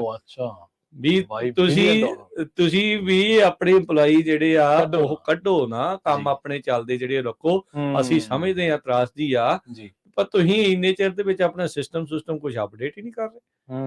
ਜਿਹੜਾ ਸਾਊਥ ਵੈਸਟ ਦਾ ਜਿਹੜਾ ਉਹ ਰੀਸੈਂਟਲੀ ਦਸੰਬਰ ਦੇ ਅਖੀਰ ਦੇ ਵਿੱਚ ਜਿਹੜਾ ਉਹ ਹੋਇਆ, ਹੁਣ ਇਹ ਦੱਸਿਆ ਜਾ ਰਿਹਾ ਆ, ਕਹਿੰਦੇ ਵੀ ਉਹ ਜਿਹੜਾ ਸਾਊਥ ਵੈਸਟ ਦਾ ਮੈਲਟਡਾਊਨ ਆ ਉਹ $825 ਮਿਲੀਅਨ ਚ ਪੈਣਾ ਆ ਅਨੁਮਾਨਤ। ਤਕਰੀਬਨ $1 ਬਿਲੀਅਨ ਜਿਹੜੀ ਆ ਉਹ ਨੁਕਸਾਨ ਉਸਦੇ ਕਰਕੇ ਜਿਹੜਾ ਕੁਝ ਦਿਨਾਂ ਦੇ ਵਿੱਚ ਕੰਮ ਜਿਹੜਾ ਉਹ ਨਹੀਂ ਚੱਲਿਆ, ਠੱਪ ਜਿਹੜਾ ਹੋ ਰਿਹਾ ਆ, ਉਸ ਦੇ ਕਰਕੇ ਜਿਹੜਾ ਉਹ ਰਹਿਣਾ। ਜਿਹੜਾ ਅੱਜ ਵਾਲਾ ਇਹ ਵੀ ਤੁਸੀਂ ਦੇਖੋ ਕਿੰਨੇ ਵੱਡੇ ਪੱਧਰ ਦਾ ਹੋਣਾ। ਹੁਣ ਇੱਥੇ ਦੇ ਜਿਹੜੇ ਪ੍ਰਵੀਨ ਇਹ ਸਵਾਲ ਨੇ ਨਾ ਵੀ ਅਕਸਰ ਚਲੋ ਠੀਕ ਆ, ਹੁਣ ਇਹ ਤਾਂ ਹੈ ਨਹੀਂ ਵੀ ਅੱਜ ਹੋਇਆ ਤੇ ਉਸੇ ਵੇਲੇ ਕੋਈ ਸੋਲੂਸ਼ਨ ਜਾਂ ਜਵਾਬਦੇਹੀ ਜਾਂ ਉਸੇ ਸਾਰਾ ਕੁਝ ਹੋਵੇ, ਪਰ ਗੰਭੀਰਤਾ ਚਾਹੀਦੀ ਆ। ਇਹ ਸਾਰੇ ਚੀਜ਼ਾਂ ਦੇ ਉੱਤੇ ਜਿਹੜੇ ਹੁਣ ਜਿੱਦਾਂ ਮੈਂ ਪਹਿਲਾਂ ਵੀ ਕਿਹਾ, ਹੁਣ ਜਹਾਜ਼ ਕਿਸੇ ਦਾ ਰੱਦ ਹੋ ਗਿਆ, ਇੱਥੇ ਮੋਡ ਆਫ ਟਰਾਂਸਪੋਰਟ ਹੈ ਨਹੀਂ ਲੋਕਾਂ ਕੋਲ, ਕੋਈ ਹੋਰ ਚਾਰਾ ਹੈ ਨਹੀਂ ਵੀ ਆਪਾਂ ਟ੍ਰੇਨ ਫੜ ਲਈਏ ਵੀ ਅੱਗੇ ਆਉਣੀ ਆ, ਵੀ ਜੰਮੂ ਤਵੀ ਆ ਰਹੀ ਆ ਤੇ ਚੱਲ ਚੜ ਕੇ ਚੱਲ ਜਾਾਂਗੇ, ਵੀ ਇਦਾਂ ਦੀ ਥਾਂ ਦੇ ਉੱਤੇ ਜਿਹੜਾ ਉਹ ਹੋ ਜਾਊਗਾ। ਨਹੀਂ, ਇਹੀ ਨਹੀਂ, ਅਮਰੀਕਾ ਦੇ ਜਿਹੜੇ ਨੋਟਮ ਦੇ ਸਿਸਟਮ ਦੇ ਵਿੱਚ ਜਿਹੜੀ ਖਰਾਬੀ ਹੋਈ, ਨਾਲ ਹੀ ਆਪਣੇ ਗਵਾਂਢੀ ਮੁਲਕ ਦਾ ਜਿਹੜਾ ਏਵੀਏਸ਼ਨ ਨੈਵੀਗੇਸ਼ਨ ਸਰਵਿਸ ਪ੍ਰੋਵਾਈਡਰ ਆ ਨੈਵ ਕੈਨੇਡਾ, ਉਹਨਾਂ ਦੀ ਵੀ ਕੁਝ ਘੰਟਿਆਂ ਤੱਕ ਆਊਟੇਜ ਰਹੀ ਜੀ। ਹੁਣ ਜੇ ਬਾਰ-ਬਾਰ ਇਹ ਇੰਨੀਆਂ ਚੀਜ਼ਾਂ ਜਿਹੜੀਆਂ ਹੋ ਰਹੀਆਂ, ਇਹ ਹੁਣ ਇਹ ਗੁੱਝੀ ਚਾਲ ਵੀ ਹੋ ਸਕਦੀ ਹੈ। ਇਸ ਨੂੰ ਸਾਈਬਰ ਅਟੈਕ ਦੇ ਐਂਗਲ ਤੋਂ ਆਲਦੋ ਇਹ ਇਨਕਾਰ ਕਰ ਰਹੇ ਆ, ਇਹ ਤਾਂ ਰਾਹਤ ਲੈ ਰਹੇ ਆ ਕਿ ਹਲੇ ਉਹ ਨਹੀਂ ਹੋਇਆ, ਅਜੇ ਉਹ ਨਹੀਂ ਹੋਇਆ ਹਨਾ, ਵੀ ਇਹ ਉਹ ਕਹਿ ਸਕਦੇ, ਪਰ ਇਹ ਦੇਖਣਾ ਤਾਂ ਚਾਹੀਦਾ ਆ ਵੀ ਇਹ ਸਾਰੀਆਂ ਚੀਜ਼ਾਂ ਦੇ ਪਿੱਛੇ ਕੌਣ ਜਿਹੜਾ ਇਸ ਦੇ ਵਿੱਚ ਜ਼ਿੰਮੇਵਾਰ ਜਿਹੜਾ ਉਹ ਹੈਗਾ ਆ। ਹੁਣ ਸੈਮ ਗ੍ਰੇਵਸ ਨੇ, ਰਿਪਰੈਜ਼ੈਂਟੇਟਿਵ ਨੇ, ਹਾਊਸ ਟਰਾਂਸਪੋਰਟੇਸ਼ਨ ਤੇ ਇਨਫਰਾਸਟ੍ਰਕਚਰ ਕਮੇਟੀ ਦੇ ਚੇਅਰਮੈਨ ਨੇ, ਠੀਕ ਹੈ, ਉਹਨੇ ਕਹਿੰਦੇ ਵੀ ਬਹੁਤ ਸਾਰੇ ਸਾਡੇ ਸਵਾਲ ਨੇ ਇਹਨਾਂ ਪ੍ਰੋਬਲਮਸ ਦੇ ਸੰਬੰਧੀ, ਤੇ ਕਹਿੰਦੇ ਵੀ ਮੈਂ ਇਹ ਉਮੀਦ ਕਰਦਾ ਆ ਵੀ ਜਿਹੜੇ FAA ਵਾਲੇ ਆ ਜਲਦੀ ਕਾਂਗਰਸ ਦੇ ਮੂਹਰੇ ਪੇਸ਼ ਹੋ ਕੇ ਇਹ ਸਾਰੇ ਜਿਹੜੇ ਮੈਂਬਰਸ ਨੂੰ ਇਹ ਦੱਸਣ ਵੀ ਇਸ ਦੇ ਵਿੱਚ ਚੱਲ ਕੀ ਰਿਹਾ ਆ, ਵੀ ਜਿਨ੍ਹਾਂ ਪੈਸੰਜਰਸ ਦੇ ਨਾਲ ਇਹ ਹੁਣ ਵਾਪਰਿਆ ਆ ਉਹਨਾਂ ਦੇ ਨੂੰ ਠੀਕ ਕਰਨ ਦੇ ਲਈ ਕਿੱਦਾਂ ਭਰਪਾਈ ਕੀ ਕਰ ਰਹੇ ਆ। FAA ਦੇ ਵਿੱਚ ਕੋਈ ਪਰਮਾਨੈਂਟ ਚੀਫ ਹੀ ਨਹੀਂ। ਵਾਸ਼ਿੰਗਟਨ ਪੋਸਟ ਤੇ ਨਿਊਯਾਰਕ ਟਾਈਮਸ, ਮਾਫ ਕਰਨਾ, ਨਿਊਯਾਰਕ ਟਾਈਮਸ ਇਹ ਦਾਅਵਾ ਕਰ ਰਿਹਾ ਕਿ FAA ਦੇ ਵਿੱਚ ਕੋਈ ਵੀ ਮਾਰਚ ਤੋਂ ਪਰਮਾਨੈਂਟ ਚੀਫ ਹੀ ਨਹੀਂ ਆ। ਪਿਛਲੇ ਹਫਤੇ ਇਹਨਾਂ ਨੇ ਲਾਇਆ ਸੀ ਫਿਲਿਪ ਵਾਸ਼ਿੰਗਟਨ ਨੂੰ ਨੋਮੀਨੇਟ ਕੀਤਾ ਸੀਗਾ, ਪਰ ਉਹਦੇ ਚ ਦਿੱਕਤ ਇਹ ਆ ਵੀ ਜਿਹੜਾ ਉਹਦਾ ਨਾਮ ਆ ਉਹਨੂੰ ਸੈਨੇਟ ਤੋਂ ਮਨਜ਼ੂਰੀ ਮਿਲਦੀ ਹੈ ਤੇ ਸੈਨੇਟ ਦੇ ਸੈਸ਼ਨ ਦੇ ਇੰਤਜ਼ਾਰ ਤੋਂ ਬਾਅਦ ਜਿਹੜਾ ਇਹ ਅਪਾਇੰਟਮੈਂਟ ਆ ਉਹਦੀ ਲਟਕੀ ਹੈ, ਮਤਲਬ ਹਲੇ ਉਹਨੇ ਜੁਆਇਨ ਨਹੀਂ ਕੀਤਾ। ਤੇ ਕਮੇਟੀਜ਼ ਕਿਹਨੂੰ ਸੱਦਣਗੀਆਂ, ਮਤਲਬ ਜੇ ਇਹਨਾਂ ਕੋਲੇ ਉਹ ਚੀਫ ਹੀ ਨਹੀਂ ਹੈ, ਮੇਨ ਅਕਾਊਂਟੇਬਿਲਟੀ ਕਿਹਦੀ ਹੋਏਗੀ। ਹੁਣ ਦੇਖੋ ਇੱਥੇ ਸਿਆਸੀ ਮੁੱਦਾ ਬਣ ਜਾਂਦਾ ਜੀ, ਜਿਹੜਾ ਕੋਈ ਪ੍ਰੈਜ਼ੀਡੈਂਟ ਇਹਨਾਂ ਐਡਮਿਨਿਸਟ੍ਰੇਸ਼ਨ ਨੂੰ ਚਲਾਉਣ ਦੇ ਲਈ ਆਪਣੇ ਅਹੁਦੇਦਾਰ ਜਿਹੜਾ ਨਿਯੁਕਤ ਕਰਦਾ ਹੈ ਜਾਂ ਨਾਮਜ਼ਦ ਕਰਦਾ ਹੈ, ਨਿਯੁਕਤ ਵੀ ਆ ਲਾਏ ਜਾਣ, ਉਹਦੇ ਤੇ ਹੀਅਰਿੰਗਸ ਹੁੰਦੀਆਂ ਵੀ ਆਹ ਬੰਦਾ ਠੀਕ ਆ ਕਿ ਨਹੀਂ ਆ। ਫਿਰ ਉੱਥੇ ਕਿਉਂਕਿ ਜੇ ਡੈਮੋਕ੍ਰੇਟ ਵਾਲੇ ਨੇ ਲਾਇਆ, ਰਿਪਬਲਿਕਨਾਂ ਨੇ ਕਹਿਣਾ ਵੀ ਨਹੀਂ ਆ, ਤੇ ਜਦੋਂ ਰਿਪਬਲਿਕਨਾਂ ਨੇ ਲਾਉਣਾ ਉਹ ਡੈਮੋਕ੍ਰੇਟ ਵਾਲਿਆਂ ਨੇ ਕਹਿਣਾ ਵੀ ਇਹ ਬੰਦਾ ਠੀਕ ਨਹੀਂ ਆ। ਜੀ ਫਿਰ ਉਸ ਦੇ ਵਿੱਚ ਮਸਲਾ ਜਿਹੜਾ ਆ ਉਹ ਉਲਝਿਆ ਰਹਿੰਦਾ ਆ, ਤੇ ਐਡੀਆਂ ਵੱਡੀਆਂ ਸੰਸਥਾਵਾਂ ਦਾ ਕੋਈ ਚੀਫ ਨਹੀਂ, ਕੋਈ ਜਵਾਬਦੇਹ ਨਹੀਂ, ਟੈਂਪਰੇਰੀ ਆਰਜੀ ਤੌਰ ਦੇ ਉੱਤੇ ਜਿਹੜੇ ਆ ਉਹ ਚੀਫ ਬਣਾ ਕੇ ਕੰਮ ਕਰਵਾਈ ਜਾ ਰਹੇ ਆ। ਤੇ ਫਿਰ ਅਸਲ ਜ਼ਿੰਮੇਵਾਰ ਕੌਣ ਹੈ? ਬਿਲਕੁਲ ਫਿਰ ਇੱਥੇ ਵੀ ਸਿਆਸਤ ਹੋ ਜਾਂਦੀ ਹੈ। ਤੁਹਾਡੀਆਂ ਬਾਡੀਜ਼ ਕਾਹਤੋਂ ਬਣਾਈਆਂ ਤੁਸੀਂ, ਜਦੋਂ ਕਿਸੇ ਦੀ ਅਕਾਊਂਟੇਬਿਲਟੀ ਨਹੀਂ, ਜਦੋਂ ਕਿਸੇ ਦੀ ਜ਼ਿੰਮੇਵਾਰੀ ਨਹੀਂ? ਹੁਣ ਜਿਹੜਾ ਪ੍ਰੈਜ਼ੀਡੈਂਟ ਬਣ ਗਿਆ, ਲੋਕਾਂ ਨੇ ਇਲੈਕਟ ਕਰ ਲਿਆ ਜੀ, ਚਾਹੇ ਉਹ ਰਿਪਬਲਿਕਨ ਪਾਰਟੀ ਦਾ, ਚਾਹੇ ਉਹ ਟਰੰਪ ਸੀ, ਤੇ ਚਾਹੇ ਹੁਣ ਉਹ ਬਾਈਡਨ। ਹਾਂਜੀ, ਠੀਕ ਹੈ ਨਾ? ਹਾਂਜੀ, ਵੀ ਉਹਨੂੰ ਇਹ ਸੰਵਿਧਾਨ ਖੁੱਲ੍ਹ ਦਿੰਦਾ ਆ ਵੀ ਤੁਸੀਂ ਭਾਈ ਆਪਣੇ ਹਿਸਾਬ ਦੇ ਨਾਲ ਐਡਮਿਨਿਸਟ੍ਰੇਸ਼ਨ 'ਚ ਆਪਣੇ ਨਾਲ ਦੇ ਜਿਹੜੇ ਬੰਦੇ ਲਾਓ। ਨੋ ਡਾਊਟ ਇਸ ਦੇ ਉੱਤੇ ਵੀ ਹਾਂ ਉਹ ਚੰਗਾ ਆ, ਮਾੜਾ ਆ, ਕਿੱਦਾਂ ਆ, ਕਿਵੇਂ ਆ, ਉਸ ਦੇ ਉੱਤੇ ਸਵਾਲ ਜਵਾਬ ਹੋਣੇ ਚਾਹੀਦੇ ਆ, ਵੀ ਉਹ ਕਰਨੇ ਚਾਹੀਦੇ ਆ। ਪਰ ਇੰਨਾ ਚਿਰ ਲਟਕਦੇ ਰਹਿਣਾ ਚਾਹੀਦਾ? ਇੰਨੀਆਂ ਜਿਹੜੀਆਂ ਪੋਸਟਾਂ ਉਹ ਖਾਲੀ ਪਈਆਂ ਰਹਿਣ, ਇੰਨੇ ਸਾਲ ਖਾਲੀ ਪੋਸਟਾਂ ਪਈਆਂ ਰਹਿਣ, ਫਿਰ ਉਹ ਤਾਂ ਮਾੜੀ ਗੱਲ ਆ। ਇਹਦਾ ਮਤਲਬ ਆ ਵੀ ਲੋਕਾਂ ਪ੍ਰਤੀ ਜਿਹੜੇ ਪੋਲੀਟੀਸ਼ੀਅਨ ਆ ਉਹ ਸੁਹਿਰਦ ਨਹੀਂ ਆ, ਵੀ ਅਸੀਂ ਸਿਰਫ ਤੂੰ ਮੇਰੇ ਚਿੜਕੜ ਆਇਆ, ਮੈਂ ਤੇਰੇ ਚਿੜਕੜ ਆਊਗਾ, ਬਸ ਇਹ ਜਿਹੜੀ ਸਿਆਸਤ ਜਿਹੜੀ ਆ ਉਹ ਘੁਲ ਮਿਲ ਕੇ ਜਿਹੜੀ ਉਹ ਚੱਲੀ ਜਾ ਰਹੀ। ਸਿਆਸੀ ਖਿੱਚੋ ਤਾਣ ਦੇ ਵਿੱਚੋਂ ਨਿਕਲਣਾ ਤਾਂ ਕੁਛ ਨਹੀਂ, ਪਾਣੀ ਚ ਮਧਾਣੀ ਜਿੰਨੀ ਮਰਜ਼ੀ ਕਰੀ ਜਾਣ। ਉਹ ਤਾਂ ਪਾਣੀ ਚ ਮਧਾਣੀ ਪਾ ਕੇ ਕਰੰਟ ਨਿਕਲਦਾ, ਬਿਜਲੀ ਉਤਪਾਦਨ ਹੁੰਦਾ ਆ, ਪਰ ਇਹਨਾਂ ਦੇ ਪਾਣੀ ਚ ਮਧਾਣੀ ਚ ਕੱਖ ਨਹੀਂ। ਇਹਨਾਂ ਦੀ ਪਾਣੀ ਚ ਮਧਾਣੀ ਕੁਛ ਨਹੀਂ। ਉਹ ਵੀ ਇਹ ਹੈ ਵੀ ਉਹ ਉੱਥੇ ਵੀ ਮੈਕੈਨਿਜ਼ਮ ਕੁਛ ਹੋਰ ਆ, ਮਧਾਣੀ ਨਹੀਂ, ਉਹ ਉੱਪਰ ਡਿੱਗ ਰਿਹਾ ਤੇ ਡਿੱਗ ਕੇ ਫਿਰ ਮਧਾਣੀ ਘੁੰਮਦੀ ਆ ਤੇ ਫਿਰ ਉਹ ਜਿਹੜਾ ਜਨਰੇਟ ਹੁੰਦਾ ਹਨਾ। ਸੋ ਇਹ ਪਰ ਸਰਕਾਰਾਂ ਤਾਂ ਇਸ ਮੈਕੈਨਿਜ਼ਮ ਤੇ ਚੱਲ ਨਹੀਂ ਨਾ ਸਕਦੀਆਂ, ਸਰਕਾਰਾਂ ਦੀ ਤਾਂ ਜਵਾਬਦੇਹੀ ਬਣਦੀ ਹੈ। ਪਰ ਜਿਸ ਤਰੀਕੇ ਨਾਲ ਇਹ ਐਫਏ ਨੂੰ ਚਲਾ ਰਹੇ ਨੇ, ਦੇਖੋ ਕ੍ਰਿਟਿਸਿਜ਼ਮ ਤਾਂ ਹੋਣਾ ਹੀ ਹੋਣਾ, ਲਾਜ਼ਮੀ ਹੈ, ਕਿਉਂਕਿ ਇੱਕ ਤੋਂ ਬਾਅਦ ਇੱਕ ਘਟਨਾ ਵਾਪਰ ਰਹੀ ਹੈ ਲਗਾਤਾਰ। ਔਰ ਇਹ ਜਿਹੜੇ ਤਰੀਕੇ ਨਾਲ ਐਫਏ ਨੂੰ ਚਲਾ ਰਹੇ ਆ ਨਾ, ਆਉਣ ਵਾਲੇ ਦਿਨਾਂ ਦੇ ਵਿੱਚ ਤੁਸੀਂ ਦੇਖੋ ਰਿਪਬਲਿਕਨਸ ਦੇ ਨਾਲ ਇਹਨਾਂ ਨੂੰ ਆਮ ਜਨਤਾ ਦੇ ਬੜੇ ਗੁੱਸੇ ਦਾ ਸ਼ਿਕਾਰ ਹੋਣਾ ਪੈਣਾ।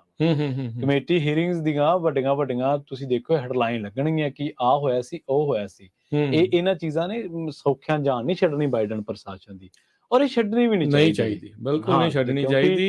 ਇਹ 3 ਮਿਲੀਅਨ ਲੋਕ ਤੁਸੀਂ ਦੱਸ ਰਹੇ ਸੀ ਅੱਜ 21,000 ਫਲਾਈਟਾਂ 'ਚ ਕਹਿੰਦੇ ਆ ਵੀ 3 ਮਿਲੀਅਨ ਲੋਕਾਂ ਨੇ ਜਿਹੜੇ ਹਵਾਈ ਯਾਤਰੀ ਆ ਉਹਨਾਂ ਨੇ ਸਫ਼ਰ ਕਰਨਾ ਸੀ। ਹੁਣ 9,000 ਤਾਂ ਫਲਾਈਟਾਂ ਜਿਹੜੀਆਂ ਉਹ ਰੱਦ ਤੇ ਕੈਂਸਲ ਤੇ ਡਿਲੇ ਜਿਹੜੇ ਹੋਏ ਆ। ਹਜ਼ਾਰਾਂ ਹੀ ਲੋਕ, ਇਹਦਾ ਮਤਲਬ ਇਹ ਆ ਵੀ ਉਹਨਾਂ ਨੂੰ ਪ੍ਰੋਬਲਮ ਜਿਹੜੀ ਉਹ ਝੱਲਣੀ ਪੈ ਚੁੱਕੀ ਆ। ਹੁਣ ਕੰਪਨੀਆਂ ਦਾ ਏਦਾਂ ਬਾਰ-ਬਾਰ ਕਰਕੇ ਭੱਠਾ ਬਹਿ ਜਾਂਦਾ ਜੀ। ਜਦੋਂ ਹੁਣ ਜਿਹੜੀਆਂ ਸਰਕਾਰੀ ਹਦਾਇਤਾਂ ਨੇ ਜਾਂ ਗਾਈਡਲਾਈਨਸ ਆ, ਜਦੋਂ ਕਿਸੇ ਦੀ ਡਿਲੇ ਹੁੰਦੀ ਆ, ਕੈਂਸਲ ਹੁੰਦੀ ਆ, ਉਹਦੇ ਲਈ ਉਹਨਾਂ ਨੇ ਮਾਪਦੰਡ ਰੱਖਿਆ ਵੀ ਅੱਛਾ ਤੁਸੀਂ ਇੰਨੇ ਦੇ ਇੰਟਾਈਟਲਡ ਆ, ਏਦਾਂ ਕਰਦੇ ਆ। ਫਿਰ ਉਹ ਤੋਂ ਪ੍ਰੋਬਲਮ ਇਹ ਆ ਜਾਂਦੀ ਆ ਪ੍ਰਵੀਨ ਵੀ ਇਹੋ ਜਿਹੇ ਮੌਕੇ ਤੇ ਜਿਹੜੀਆਂ ਕੰਪਨੀਆਂ ਚਲਾਕੀ ਕਰਦੀਆਂ ਆ, ਜਿੰਨਾ ਤੁਹਾਨੂੰ ਮਿਲਣਾ ਚਾਹੀਦਾ ਆ ਜਾਂ ਮਿਲ ਸਕਦਾ ਆ, ਉਹ ਤੋਂ ਬੜੇ ਥੋੜੇ ਦੇ ਵਿੱਚ ਤੁਹਾਨੂੰ ਜਿਹੜਾ ਉਹ ਪਰਚਾ ਕੇ ਲੋਲੀਪੌਪ ਦੇ ਕੇ ਜਿਹੜਾ ਉਹ ਕਰ ਲੈਂਦੀਆਂ ਆ। ਸੋ 26 ਹਾਊਸ ਡੈਮੋਕ੍ਰੇਟਾਂ ਨੇ ਬੀਤੇ ਦਿਨਾਂ 'ਚ ਜਿਹੜੇ ਸਕੱਤਰ ਪੀਟ ਬੁਟਿਜੇਜ ਉਹਨਾਂ ਨੂੰ ਚਿੱਠੀ ਲਿਖੀ ਆ। ਉਹ ਕਹਿੰਦੇ ਵੀ ਸਾਊਥ ਵੈਸਟ ਨੂੰ ਅਕਾਊਂਟੇਬਲ ਬਣਾਇਆ ਜਾਵੇ, ਵੀ ਜਿਹੜਾ ਪ੍ਰਸ਼ਾਸਨ ਦਾ ਪੂਰਾ ਭਾਰ ਉਹਨਾਂ ਦੇ ਉੱਤੇ ਪਾ ਕੇ, ਫੁੱਲ ਵੇਟ ਪਾ ਕੇ, ਤੇ ਇਸ ਗਲਤੀ ਦੇ ਲਈ ਉਹਨਾਂ ਦੀ ਜ਼ਿੰਮੇਵਾਰੀ ਜਿਹੜੀ ਉਹ ਮਿੱਥ ਕੇ ਤੇ ਜੋ ਬਣਦਾ ਲੋਕਾਂ ਨੂੰ, ਜੋ ਪੈਸੰਜਰਸ ਦੇ ਨਾਲ ਹੋਇਆ ਆ, ਉਹ ਕਰਨਾ ਜਿਹੜਾ ਉਹ ਚਾਹੀਦਾ ਆ। ਹੁਣ ਦੇਖੋ ਵੀ ਕਿਸੇ ਨੇ ਟਰੈਵਲ ਕਰਨਾ, ਹੁਣ ਉਹਨੂੰ ਇਹ ਨਹੀਂ ਪਤਾ ਵੀ ਕੱਲ ਨੂੰ ਭਾਈ ਇਹਨਾਂ ਦਾ ਸਿਸਟਮ ਚੱਲੂਗਾ ਕਿ ਨਹੀਂ ਚੱਲੂਗਾ। ਕਈਆਂ ਦੀ ਜਿਹੜੀ ਜੀਵਨ ਤਾਂ ਪ੍ਰਭਾਵਿਤ ਇਸ ਦੇ ਨਾਲ ਜਿਹੜਾ ਉਹ ਹੁੰਦਾ ਹੈ, ਇੱਕ ਥਾਂ ਤੋਂ ਦੂਜੇ ਥਾਂ ਦੇ ਉੱਤੇ ਜਿਹੜਾ ਉਹ ਜਾਣਾ ਆ, ਉਤੋਂ ਵੈਦਰ ਦੀ ਜਿਹੜੀ ਸਿਚੁਏਸ਼ਨ ਜਿਹੜੀ ਏਦਾਂ ਦੀ ਨਾਲ ਜਿਹੜੀ ਉਹ ਬਣ ਜਾਂਦੀ ਆ, ਇਹ ਬੜੀ ਫਿਰ ਜਿਹੜੀ ਉਹ ਪ੍ਰੋਬਲਮ ਹੁੰਦੀ ਆ। ਅਮਰੀਕਨ ਲੋਕਾਂ ਦਾ ਜਿਹੜਾ ਕੌਨਫੀਡੈਂਸ ਆ ਇਹਨਾਂ ਸਿਸਟਮਸ ਦੇ ਵਿੱਚ, ਉਹ ਕਿਤੇ ਨਾ ਕਿਤੇ ਜਿਹੜਾ ਥੱਲੇ ਵੱਲ ਨੂੰ ਜਿਹੜਾ ਹੋ ਜਾਂਦਾ, ਉਹ ਡਿੱਗਦਾ ਜਿਹੜਾ ਉਹ ਹੈਗਾ ਆ। ਸੋ ਸੈਨੇਟ ਦੀ ਜਿਹੜੀ ਕਮਰਸ ਕਮੇਟੀ ਆ, ਉਹ ਕਹਿੰਦੇ ਆ ਵੀ ਉਹ ਹੀਅਰਿੰਗਸ ਜਿਹੜੀਆਂ ਆ ਉਹ ਇਸ ਦੇ ਉੱਤੇ ਬੁਲਾਉਣ ਨੂੰ ਸੋਚ ਰਹੇ ਆ, ਤਾਂ ਜੋ ਜਿਹੜੇ ਕੰਜ਼ਿਊਮਰ ਆ, ਜਿਹੜੇ ਲੋਕ ਉਸ ਦੇ ਵਿੱਚ ਸਫ਼ਰ ਕਰਦੇ ਆ, ਉਹਨਾਂ ਦੇ ਜਿਹੜੇ ਹੱਕਾਂ ਨੂੰ ਹੋਰ ਜਿਹੜਾ ਬਿਹਤਰ ਬਣਾਇਆ ਜਾ ਸਕੇ, ਤੇ ਉਹਨਾਂ ਨੂੰ ਪ੍ਰੋਟੈਕਟ ਕੀਤਾ ਜਾ ਸਕੇ, ਬਚਾਇਆ ਜਾ ਸਕੇ, ਤੇ ਨਾਲ ਦੇ ਨਾਲ ਜਿਹੜੀਆਂ 에ਅਰਲਾਈਨ ਆਪਰੇਸ਼ਨਸ ਆ ਉਹਨਾਂ ਨੂੰ ਹੋਰ ਮਜ਼ਬੂਤ ਇਸ ਦੇ ਵਿੱਚ ਕੀਤਾ ਜਾਵੇ। ਸੋ ਇਹ ਹੁਣ ਜਿਹੜੀ ਸਥਿਤੀ ਹੈ ਇਸ ਟਾਈਮ ਅਮਰੀਕਾ ਦੇ ਵਿੱਚ ਅੱਜ ਜਿਹੜੀਆਂ 에ਅਰ ਟਰੈਵਲ ਨੂੰ ਲੈ ਕੇ ਜਿਹੜੀ ਉਹ ਬਣੀ ਆ, ਕੰਪਿਊਟਰ ਆਊਟੇਜ ਦੇ ਚੱਲਦਿਆਂ, ਇੱਕ ਜਿਹੜੇ ਸਿਸਟਮ ਆ ਉਸ ਦੇ ਆਊਟੇਜ ਦੇ ਚੱਲਦੇ ਆ, ਮਿਲੀਅਨਸ ਆਫ ਲੋਕਾਂ ਦੇ ਜਿਹੜੇ ਕਹਿ ਲਓ ਵੀ ਪਲਾਨ ਆ, ਉਹ ਉਹਨਾਂ ਦੇ ਵਿੱਚ ਤੜਥੱਲੀ ਜਿਹੜੀ ਆ ਉਹ ਮੱਚ ਗਈ ਆ, ਤੇ ਸਿਸਟਮ ਕਾਫੀ ਜ਼ਿਆਦਾ, ਇਹਦਾ ਮਤਲਬ ਆ ਵੀ ਇਹਦੇ ਵਿੱਚ ਨੁਕਸ ਪੈਣ ਦੀਆਂ ਸੰਭਾਵਨਾਵਾਂ, ਇਹਦਾ ਮਤਲਬ ਬਹੁਤ ਜ਼ਿਆਦਾ ਵਾ। ਬਿਲਕੁਲ ਉਹਨੂੰ ਠੀਕ ਕਰਨ ਦੇ ਲਈ ਕੀ ਹੋ ਰਿਹਾ ਆ, ਇਹ ਹੁਣ ਮੋਹਰੇ ਆ ਕੇ ਪ੍ਰਸ਼ਾਸਨ ਨੂੰ ਲੋਕਾਂ ਨੂੰ ਜਵਾਬ ਦੇਣਾ ਚਾਹੀਦਾ। ਬਿਲਕੁਲ, ਜਿਵੇਂ ਤੁਸੀਂ ਚਰਚਾ ਕੀਤੀ ਸੀ ਨਾ ਕਿ ਸਾਈਬਰ ਅਟੈਕ ਦੇ ਹਾਲਾਤ ਬਣ ਸਕਦੇ ਨੇ ਕੈਨੇਡਾ ਦੇ ਹਵਾਲੇ ਨਾਲ ਵੀ, ਤਾਂ ਇਹ ਆਲਰੇਡੀ ਇੱਕ ਚਰਚਾ ਚੱਲ ਰਹੀ ਆ ਕਿ ਜਿਹੜਾ FAA ਦੇ ਵਿੱਚ ਜੋ ਕੁਛ ਵਾਪਰ ਰਿਹਾ, ਖਾਸ ਕਰਕੇ ਜਿਹੜਾ ਤੁਸੀਂ 에ਅਰ ਮੈਸੇਜ ਭੇਜਣ ਵਾਲਾ ਸਿਸਟਮ ਦਾ ਨਾਂ ਲਿਆ ਸੀ, ਨੋ ਟਾਈਮ, ਹਾਂਜੀ, ਉਹਦੇ ਹਵਾਲੇ ਨਾਲ 1-2 ਆਰਟੀਕਲਸ ਦੇ ਵਿੱਚ ਜ਼ਿਕਰ ਹੋਇਆ ਕਿ ਇਹ ਬੇਸ਼ੱਕ ਹਾਲ ਦੀ ਘੜੀ ਤਾਂ ਰਾਹਤ ਮਹਿਸੂਸ ਕਰ ਰਹੇ ਆ ਕਿ ਸਾਈਬਰ ਅਟੈਕ ਨਹੀਂ ਹੈ, ਪਰ ਇਹ ਹੋ ਸਕਦਾ, ਇਹਦੇ ਇਮਕਾਨ ਬਹੁਤ ਜ਼ਿਆਦਾ ਹੋ ਚੁੱਕੇ ਨੇ। 3 ਘਟਨਾਵਾਂ ਇੱਥੋਂ ਦੀਆਂ ਕੋਟ ਕੀਤੀਆਂ ਨੇ ਉਹਨਾਂ ਨੇ, ਜਿਹੜਾ ਤੁਸੀਂ ਦਸੰਬਰ ਦਾ ਵਿੱਚ ਜ਼ਿਕਰ ਕੀਤਾ ਸੀ, ਉਹਦੇ ਵਿੱਚ ਵੀ 40,000 ਕਸਟਮਰ ਜਿਹੜੇ ਸੀਗੇ ਪ੍ਰਭਾਵਿਤ ਹੋਏ ਸੀ। ਮਤਲਬ ਖੜੇ ਪੈਰ ਜਿਹਨੂੰ ਆਪਾਂ ਕਹਿ ਦਿੰਦੇ ਹਾਂ, 40,000 ਕਸਟਮਰ ਤਾਂ ਅੱਜ ਵੀ 25,000 ਹੋਣੇ, ਵੱਧ ਤੋਂ ਵੱਧ 27,000, ਪਰ ਇਹਦਾ ਇੰਪੈਕਟ ਓਵਰਆਲ ਜੇ ਗਿਣਿਆ ਜਾਵੇ ਤਾਂ ਸਾਰਿਆਂ ਤੇ ਪੈਂਦਾ ਪੈ ਜਾਂਦਾ। ਮਤਲਬ ਇੱਥੋਂ ਤੱਕ ਕਿ ਜਿਹੜੀ 에ਅਰਪੋਰਟ ਨਾਲ ਜੁੜੀ ਜਿੰਨੀ ਟੈਕਸੀ ਸਰਵਿਸ ਆ, ਉਹਦੇ ਤੱਕ ਵੀ ਮਤਲਬ ਆਪਾਂ ਨੂੰ ਵੇਖਣ ਨੂੰ ਚੀਜ਼ਾਂ ਮਿਲਦੀਆਂ ਨੇ। ਪਰ ਹਾਂਜੀ, ਪਰ ਇਹ ਜਿਹੜੇ ਅੱਜ ਕੁਛ ਜਿਹੜੇ ਅਦਾਰੇ ਆ, ਕੁਛ ਆਰਟੀਕਲਸ ਨਾ, ਉਹਨਾਂ ਨੇ ਇਸ ਗੱਲ ਦਾ ਹਵਾਲਾ ਦਿੱਤਾ ਕਿ ਬੇਸ਼ੱਕ ਅੱਜ ਤਾਂ ਤੁਸੀਂ ਇਹਨਾਂ ਦੀ ਖਿਚਾਈ ਕਰੀ ਜਾਂਦੇ ਹੋ, ਠੀਕ ਆ, ਬਟ ਇਹਨੂੰ ਸਿਰਫ ਇਹ ਕਹਿ ਕੇ ਨਹੀਂ ਕਿ FAA ਦੇ ਵਿੱਚ ਦਿੱਕਤ ਆ ਗਈ ਸੀ, ਆਊਟੇਜ ਹੋ ਗਿਆ ਸੀਗਾ, ਫਿਰ ਗੱਲ ਫਿਲਹਾਲ ਇੱਥੋਂ ਤੱਕ ਦੀ ਨਹੀਂ ਹੈ। ਸਾਈਬਰ ਅਟੈਕ ਵਾਲੇ ਐਂਗਲ ਤੋਂ ਵੀ ਇਹਨਾਂ ਚੀਜ਼ਾਂ ਨੂੰ ਵੇਖਣਾ ਪਊਗਾ। ਜੀ ਬਿਲਕੁਲ। ਸੋ ਇਹੀ ਨਹੀਂ, ਇੰਟਰਨੈਸ਼ਨਲ ਫਲਾਈਟਾਂ ਵੀ ਇਸ ਦੇ ਕਰਕੇ ਅੱਜ ਜਿਹੜੀਆਂ ਆ ਉਹ ਪ੍ਰਭਾਵਿਤ ਰਹੀਆਂ ਜੀ। ਤੇ ਆਪਾਂ ਜਿਹੜੇ ਸਾਊਥ ਵੈਸਟ ਦੀ ਦੇਖੀ ਸੀ ਨਾ ਰੀਸੈਂਟਲੀ, ਜਿਹੜੇ ਪਿਛਲੇ ਸਾਲ ਦੇ ਅਖੀਰ ਦੇ ਵਿੱਚ ਜਦੋਂ ਕਾਫੀ ਭਿਆਨਕ ਜਿਹੜੇ ਬਲਿਜ਼ਰਡ ਆਏ ਸੀਗੇ ਉਧਰਲੇ ਪਾਸੇ, ਸ਼ਿਕਾਗੋ ਵਾਲੇ ਪਾਸੇ, ਬਫਲੋ ਵਾਲੇ ਪਾਸੇ, ਉਹ ਸਾਰਿਆਂ ਪਾਸੇ, ਉਹਨਾਂ ਦਾ ਸਿਸਟਮ ਦੇਖੋ ਕਿੱਦਾਂ ਫੇਲ ਹੋਇਆ ਜੀ। ਵੀ ਇੱਕ ਥਾਂ ਤੋਂ ਦੂਜੀ ਥਾਂ ਦੇ ਉੱਤੇ ਜਿਨ੍ਹਾਂ ਨੇ ਜਹਾਜ਼ ਲੈ ਕੇ ਜਾਣਾ ਸੀ, ਉਹੀ ਵਿਚਾਰੇ ਕਰਮਚਾਰੀਆਂ ਨੇ ਉੱਥੇ ਆ ਕੇ ਉਹਨਾਂ ਦਾ ਕਾਊਂਟਰ ਸਾਂਭਣਾ ਹੁੰਦਾ, ਉਹੀ ਸਾਰਾ ਕੁਛ ਜਿਹੜਾ ਹੋ ਅੱਗੇ ਕਰਨਾ। ਉਹ ਜਦੋਂ ਇੱਕ ਨਹੀਂ ਪਹੁੰਚਿਆ, ਦੂਜਾ ਨਹੀਂ ਪਹੁੰਚਿਆ, ਉਹਨਾਂ ਦਾ ਸਿਸਟਮ ਜਿਹੜਾ ਇੰਨੀ ਬੁਰੀ ਤਰ੍ਹਾਂ ਕ੍ਰੈਸ਼ ਜਿਹੜਾ ਉਹ ਹੋਇਆ ਵੀ ਠੱਪ ਹੀ ਹੋ ਗਿਆ। 90% ਤੋਂ ਵੱਧ ਫਲਾਈਟਾਂ ਜਿਹੜੀਆਂ ਉਹਨਾਂ ਦੀਆਂ ਰੱਦ ਹੋ ਗਈਆਂ। ਵੀ ਇਹ ਇੱਕ ਛੋਟੀ ਚੀਜ਼ ਨਹੀਂ ਹੈ, ਇੱਕ ਵੱਡੀ ਜਿਹੜੀ ਉਹ ਚੀਜ਼ ਆ। ਆਲਦੋ ਹੁਣ ਉਹਨਾਂ ਦੇ ਤਾਂ ਇਹ ਸ਼ਿਕੰਜਾ ਕੱਸਣਗੇ ਜੀ, ਇਹ FAA ਵਾਲਿਆਂ ਨੇ ਉਹਨਾਂ ਦੇ ਸ਼ਿਕੰਜਾ ਕੱਸ ਲੈਣਾ, ਪਰ ਆਪਣਾ ਨਹੀਂ ਦੱਸਣਾ। ਇਹ ਵੀ ਇਹ ਕੀ ਹੋਇਆ, ਇੱਕ ਬੰਦਾ ਦੱਸ ਰਿਹਾ ਸੀ, ਕਹਿੰਦਾ ਮੈਨੂੰ 53 ਸਾਲ ਹੋ ਗਏ ਟਰੈਵਲ ਕਰਦੇ ਨੂੰ, ਠੀਕ ਹੈ, ਇਹ ਨੋਟਮ ਦਾ ਜਿਹੜਾ ਫੇਲੀਅਰ ਆ ਦੇਖਿਆ ਨਹੀਂ, ਨਾ ਹੀ ਕਦੀ ਸੁਣਿਆ। ਮਤਲਬ ਮੌਸਮ ਬਹੁਤ ਬਦਲੇ 53 ਸਾਲਾਂ 'ਚ ਤਾਂ ਕਿੰਨੀ ਮੌਸਮ ਬਦਲ ਕਈ ਕੁਛ ਜਿਹੜਾ ਉਹ ਹੋਇਆ ਆ, ਪਰ ਇਹ ਜਿਹੜਾ ਕੰਪਿਊਟਰ ਦੀ ਆਊਟੇਜ ਜਿਹੜੀ ਹੋਈ ਹੈ, ਮੌਸਮ ਦੇ ਨਾਲ ਤੇ ਇਹਦਾ ਲੈਣਾ ਦੇਣਾ ਹੀ ਨਹੀਂ। ਵੀ ਆ ਜਿਹੜਾ ਸਿਸਟਮ ਜਿਹੜਾ ਫੇਲੀਅਰ ਜਿਹੜਾ ਹੋਇਆ ਆ, ਇਹ ਕੱਲ ਰਾਤ ਦਾ ਫੇਲੀਅਰ ਹੋਇਆ ਪਿਆ ਸੀ, ਠੀਕ ਹੈ, ਰਾਤ ਨੂੰ 8 ਵਜੇ ਤੋਂ ਬਾਅਦ ਦੱਸਦੇ ਆ। ਮੈਂ ਸੋਚਿਆ ਕਿ ਸਵੇਰੇ ਫਲਾਈਟਾਂ ਜ਼ਿਆਦਾ ਉੜਦੀਆਂ, ਸਾਰੇ ਜਾਣਿਆਂ ਨੂੰ ਪਤਾ ਸਵੇਰੇ ਲੱਗਾ, ਰਾਤ ਨੂੰ ਥੋੜੀਆਂ ਹੁੰਦੀ ਤੜਥੱਲੀ ਜਿਹੜੀ ਹੁਣ ਉਦੋਂ ਹੀ ਮਚਣੀ ਸੀ ਜਦੋਂ ਲੋਕਾਂ ਨੇ ਕੰਮਾਂ ਕਾਰਾਂ ਤੇ ਜਾਣਾ ਸੀ, 에ਅਰਪੋਰਟਾਂ ਤੇ ਜਿਹੜਾ ਉਹ ਨਾਲੇ ਕਈ ਵਾਰ ਇਹ ਵੀ ਹੁੰਦਾ ਨਾ, ਮਹਿਕਮਿਆਂ 'ਚ ਢਕਾਈ ਵੀ ਸ਼ੁਰੂ ਹੋ ਜਾਂਦੀ ਹੈ ਨਾ, ਹੋ ਹੀ ਜਾਂਦੀ ਹੈ, ਨੱਪ ਲੋ ਗੱਲ ਨੂੰ, ਨੱਪ ਲੋ ਵੀ ਅਜੇ ਨਿਕਲਣ ਨਾ ਦੋ। ਹਾਂਜੀ, ਹਨਾ, ਵੀ ਉਹ ਸਾਰੀ ਚੀਜ਼ ਜਿਹੜੀ ਉਹ ਦੇਖੀ ਆ। ਕਹਿੰਦੇ ਵੀ ਕਈ ਸਾਲ ਹੋ ਗਏ ਆ ਵੀ ਇਹ ਜਿਹੜਾ ਨੋਟਮ ਸਿਸਟਮ ਆ ਉਹਨੂੰ ਮਾਡਰਨਾਈਜ਼ ਕਰਨ ਦੀ ਜਿਹੜੀ ਉਹ ਕੋਸ਼ਿਸ਼ ਕੀਤੀ ਜਾ ਰਹੀ ਆ। ਸੋ ਇਹਦਾ ਮਤਲਬ ਜੇ 53 ਸਾਲ ਤੋਂ ਚੱਲ ਰਿਹਾ, ਉਹਦਾ ਮਤਲਬ ਬਹੁਤ ਪੁਰਾਣਾ ਗ੍ਰੈਂਡਫਾਦਰ ਸਿਸਟਮ ਜਿਹੜਾ ਉਹ ਇੱਕ ਪਾਇਲਟ ਦੱਸ ਰਿਹਾ ਜਿਹਨੂੰ ਹੋ ਗਿਆ ਕੀ ਪਤਾ ਉਸ ਤੋਂ ਪਹਿਲੋਂ ਦਾ ਹੋਵੇ, ਹਾਂਜੀ, ਹਨਾ, ਵੀ ਉਹ ਕਹਿੰਦੇ ਵੀ ਉਹਨੂੰ ਟਰਾਈ ਜਿਹੜਾ ਉਹ ਕੀਤਾ ਜਾ ਰਿਹਾ। ਕੱਲ 8:28 ਦੇ ਉੱਤੇ ਜਿਹੜਾ ਨੋਟਮ ਸਿਸਟਮ ਆ ਉਹ ਫੇਲੀਅਰ ਹੋਇਆ, ਉਸ ਦੇ ਵਿੱਚ ਹੋਇਆ। ਕਹਿੰਦੇ ਵੀ ਕੋਈ ਵੀ ਨਵੀਆਂ ਤੇ ਨਵੇਂ ਨੋਟਿਸਿਸ ਅਮੈਂਡ ਕਰਕੇ ਜਾਂ ਐਡਿਟ ਕਰਕੇ ਉਹ ਪਾਇਲਟਸ ਨੂੰ ਡਿਸਟ੍ਰੀਬਿਊਟ ਕਰਨ ਦੇ ਵਿੱਚ ਨਾਕਾਮਯਾਬ ਰਿਹਾ।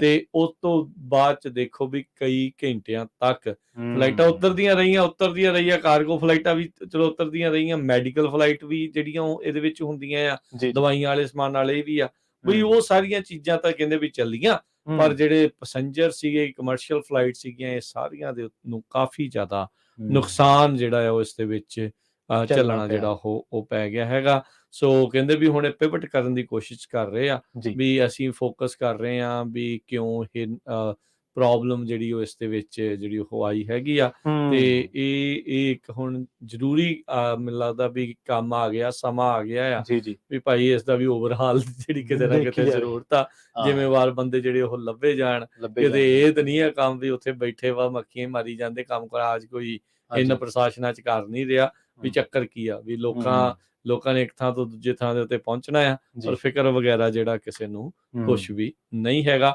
ਕਹਿੰਦੇ ਵੀ ਸਭ ਤੋਂ ਵੱਡੇ ਜਿਹੜੇ 에ਅਰਪੋਰਟ ਸੀਗੇ ਉੱਥੇ ਸਭ ਤੋਂ ਜ਼ਿਆਦਾ ਆਬਵੀਅਸਲੀ ਲੋਕਾਂ ਨੂੰ ਇਸ ਦੇ ਕਰਕੇ ਜਿਹੜੀ ਇਨਕਨਵੀਨੀਅੰਸ ਆ ਉਸ ਦਾ ਸਾਹਮਣਾ ਕਰਨਾ ਪਿਆ ਹੈ। ਜੀ ਜਿਹੜੇ ਰਾਤ ਭਰ ਵਾਲੇ ਮੁਸਾਫਰ ਸੀਗੇ ਜਿਨ੍ਹਾਂ ਨੇ ਏਅਰ ਟਰੈਵਲ ਕਰਨਾ ਸੀ, ਉਹਨਾਂ ਨੂੰ ਪਹਿਲਾਂ ਇਹ ਦੱਸਿਆ ਗਿਆ ਕਿ ਥੋੜੀ ਜਿਹੀ ਦਿੱਕਤ ਆ, ਤੁਸੀਂ ਵੇਟ ਕਰੋ ਘੰਟਾ ਅੱਧਾ ਘੰਟਾ, ਪਰ ਬਾਅਦ ਦੇ ਵਿੱਚ ਪਤਾ ਲੱਗਿਆ ਕਿ ਦਿੱਕਤ ਸਵੇਰ ਤੱਕ ਜਾਰੀ ਰਹੀ ਤੇ ਬਹੁਤ ਸਾਰੇ ਲੋਕਾਂ ਨੂੰ ਇਹਦੇ ਵਿੱਚੋਂ ਸਫ਼ਰ ਤਾਂ ਉਹਨਾਂ ਨੇ ਏਅਰ ਦਾ ਕਰਨਾ ਸੀ ਪਰ ਵੈਸੇ ਸਫ਼ਰ ਕਰਨਾ ਪਿਆ।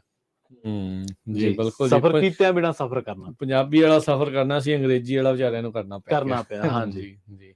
ਸੋ ਇਹ ਸਾਰਾ ਕੁਝ ਜਿਹੜਾ ਆ ਅੱਜ ਇੱਥੇ ਵਾਪਰਿਆ। ਸੋ ਇਹ ਆਪਾਂ ਇਸ ਭਾਗ ਦੇ ਵਿੱਚ ਇਹ ਜਿਹੜੀ ਗੱਲਬਾਤ ਪ੍ਰਵੀਨ ਜਿਹੜੀ ਉਹ ਕੀਤੀ ਸੀ। ਅਗਲੇ ਹਿੱਸੇ 'ਚ ਥੋੜੀ ਟਰੈਕਿੰਗ ਦੇ ਨਾਲ ਸੰਬੰਧਿਤ ਜਿਹੜੀਆਂ ਉਹ ਗੱਲਾਂ ਬਾਤਾਂ ਜਿਹੜੀਆਂ ਉਹ ਕਰਦੇ ਜੋ ਸੁਣਦੇ ਆ, ਹਾਂਜੀ, ਜੋ ਕੁਝ ਦੱਸਦੇ ਆ ਕੀ ਸਮੱਸਿਆਵਾਂ ਇਸ ਟਾਈਮ ਜਿਹੜੀਆਂ ਹੋਰ ਚੱਲ ਰਹੀਆਂ ਉਸ ਦੇ ਉੱਤੇ ਜਿਹੜੀ ਉਹ ਆਪਾਂ ਚਰਚਾ ਕਰਾਂਗੇ। ਤੇ ਇਦਾਂ ਜੁੜੇ ਰਹੋ ਪੰਜਾਬੀ ਰੇਡੀਓ USA ਨਾਲ। ਮਿਲਦੇ ਹਾਂ ਸ਼ਾਰਟ ਬ੍ਰੇਕ ਤੋਂ ਬਾਅਦ।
ਬ੍ਰੇਕ ਤੋਂ ਬਾਅਦ ਇੱਕ ਵਾਰ ਮੁੜ ਤੋਂ ਤੁਹਾਡਾ ਸਾਰਿਆਂ ਦਾ ਸਵਾਗਤ ਹੈ ਪ੍ਰੋਗਰਾਮ ਸਾਂਝੀ ਸਾਥ ਦੇ ਵਿੱਚ। ਤੁਸੀਂ ਜੁੜੇ ਹੋਏ ਹੋ ਪੰਜਾਬੀ ਰੇਡੀਓ USA ਦੇ ਨਾਲ ਤੇ ਪ੍ਰੋਗਰਾਮ ਦੇ ਵਿੱਚ ਮੈਂ ਹਾਂ ਪ੍ਰਵੀਨ ਸ਼ਰਮਾ ਤੇ ਆਪਾਂ ਗੱਲਬਾਤ ਕਰ ਰਹੇ ਸੀਗੇ FAA ਦੇ ਬਾਰੇ, ਫੈਡਰਲ ਐਡਮਿਨਿਸਟ੍ਰੇਸ਼ਨ ਦੇ ਬਾਰੇ, ਜਿਨ੍ਹਾਂ ਦੀ ਲਾਪਰਵਾਹੀ ਦੇ ਕਰਕੇ ਕਹਿ ਲਓ ਜਾਂ ਜਿਨ੍ਹਾਂ ਦੇ ਕੋਲੇ ਸਾਰਾ ਕੰਟਰੋਲ ਹੈ ਪਰ ਉਹਨਾਂ ਨੇ ਇਸ ਚੀਜ਼ ਨੂੰ ਸੰਭਾਲਿਆ ਨਹੀਂ ਤੇ ਅੱਜ ਬਹੁਤ ਵੱਡੀ ਦਿੱਕਤ ਦਾ ਅਮਰੀਕੀਆਂ ਨੂੰ ਸਾਹਮਣਾ ਕਰਨਾ ਪਿਆ ਦੇਸ਼ ਭਰ ਦੇ ਵਿੱਚ ਜੀ। ਅਗਲੇ ਟੌਪਿਕ ਵੱਲ ਵਧੀਆ। ਰਾਜਕਰਨਵੀਰ ਸਿੰਘ ਜੀ, ਸਤਿ ਸ਼੍ਰੀ ਅਕਾਲ, ਸਵਾਗਤ ਹੈ ਇੱਕ ਵਾਰ ਮੁੜ ਤੋਂ ਬ੍ਰੇਕ ਤੋਂ ਬਾਅਦ। ਧੰਨਵਾਦ ਪ੍ਰਵੀਨ ਜੀ। ਸੋ ਫੈਡਰਲ ਏਵੀਏਸ਼ਨ ਐਡਮਿਨਿਸਟ੍ਰੇਸ਼ਨ ਦਾ ਨੋਟਮ ਸਿਸਟਮ ਖਰਾਬ ਹੋ ਗਿਆ ਜੀ ਤੇ ਬਸ ਉਹਦੇ ਕਰਕੇ ਫਿਰ ਗਾਂ ਤੋਂ ਗਾਂ ਪ੍ਰੋਬਲਮ ਆਹੀ। ਪੈਸੰਜਰ ਬੜੇ ਦੁਖੀ ਨੇ, ਨਿਰਾਸ਼ ਨੇ, ਗੁੱਸੇ 'ਚ ਨੇ ਵੀ ਕੀ ਜਿਹੜਾ ਇਸ ਦੇ ਵਿੱਚ ਜਿਹੜਾ ਹੋਊਗਾ। ਅੱਜ ਆਪਾਂ ਟਰਾਂਸਪੋਰਟੇਸ਼ਨ ਦੇ ਮੁੱਦਿਆਂ ਤੇ ਚਰਚਾ ਜਿਹੜੀ ਉਹ ਕਰ ਰਹੇ ਹਾਂ। ਹਾਂਜੀ, ਅਗਲਾ ਜਿਹੜੀ ਚਰਚਾ ਉਹ ਆਪਾਂ ਟਰੱਕਿੰਗ ਵਾਲਿਆਂ ਦੇ ਨਾਲ ਸੰਬੰਧਿਤ ਜਿਹੜੀ ਉਹ ਕਰਨੀ ਆ। ਹੁਣ ਅੱਜ ਜਿਹੜੀ ਥੋੜੀ ਆਪਾਂ ਗੱਲ ਕਰਦੇ ਹਾਂ ਪ੍ਰਵੀਨ ਵੀ, ਮੀਂਹ ਦੇ ਦਿਨ ਚੱਲ ਰਹੇ ਆ। ਹਾਂਜੀ, ਕੰਮਕਾਜ ਠੱਪ ਵੀ ਆ ਕਈ ਥਾਵਾਂ ਦੇ। ਬਿਲਕੁਲ ਸਹੀ। ਕੰਪਨੀਆਂ ਜਿਹੜੀਆਂ ਉਹ ਬੰਦ ਆ ਤੇ ਇਸ ਦੌਰਾਨ ਹੁਣ ਲੋਕ ਜਿਹੜੇ ਹਨ, ਜਿਹੜੇ ਕੁਝ ਟਰੱਕਰਸ ਆ, ਉਹ ਇਸ ਗੱਲੋਂ ਵੀ ਨਿਰਾਸ਼ ਵੀ ਨੇ, ਨਾਖੁਸ਼ ਵੀ ਨੇ ਜੀ ਵੀ ਭਾਈ ਅਸੀਂ ਤਾਂ ਹੁਣ ਤੁਹਾਡੇ EMPLOYE ਠੀਕ ਆ, ਵੀ ਕੰਮ ਕਰਨ ਦੇ ਲਈ ਹੈਗੇ ਆ ਜੀ, ਪਰ ਹੁਣ ਜੇ ਹਫ਼ਤਾ 2 ਹਫ਼ਤੇ ਕੰਮ ਨਹੀਂ ਚੱਲੂਗਾ ਤੇ ਸਾਡਾ ਜਿਹੜਾ ਉਹ ਕਿੱਦਾਂ ਗੁਜ਼ਰ ਬਸਰ ਵੀ ਜਿਹੜਾ ਉਹ ਇਸ ਦੇ ਵਿੱਚ ਜਿਹੜਾ ਉਹ ਹੋਊਗਾ। ਬੜੇ ਲੋਕ ਇਸ ਦੇ ਵਿੱਚ ਆ।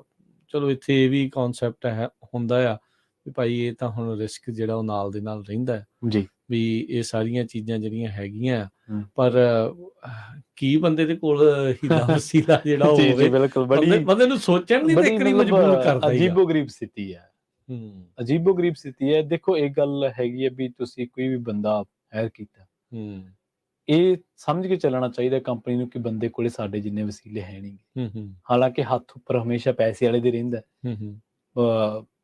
ਜੋ ਦੇਸ਼ ਦੇ ਵਿੱਚ ਮਾਡਲ ਹੈ, ਜਿਸ ਕਿਸੇ ਵੀ ਕੰਟਰੀ ਦਾ ਸਿਧਾਂਤ ਹੈ ਆਰਥਿਕਤਾ ਨੂੰ ਲੈ ਕੇ, ਉਹ ਚੀਜ਼ ਨੇ ਹਾਵੀ ਰਹਿਣਾ। ਕੈਪੀਟਲਿਜ਼ਮ ਹੈ ਤਾਂ ਇਟ ਮੀਨਸ ਕਿ ਕੈਪੀਟਲਿਜ਼ਮ ਹੈ, ਸਵੀਕਾਰ ਕਰਕੇ ਚੱਲਣਾ ਹੀ ਪੈਣਾ ਤੁਹਾਨੂੰ।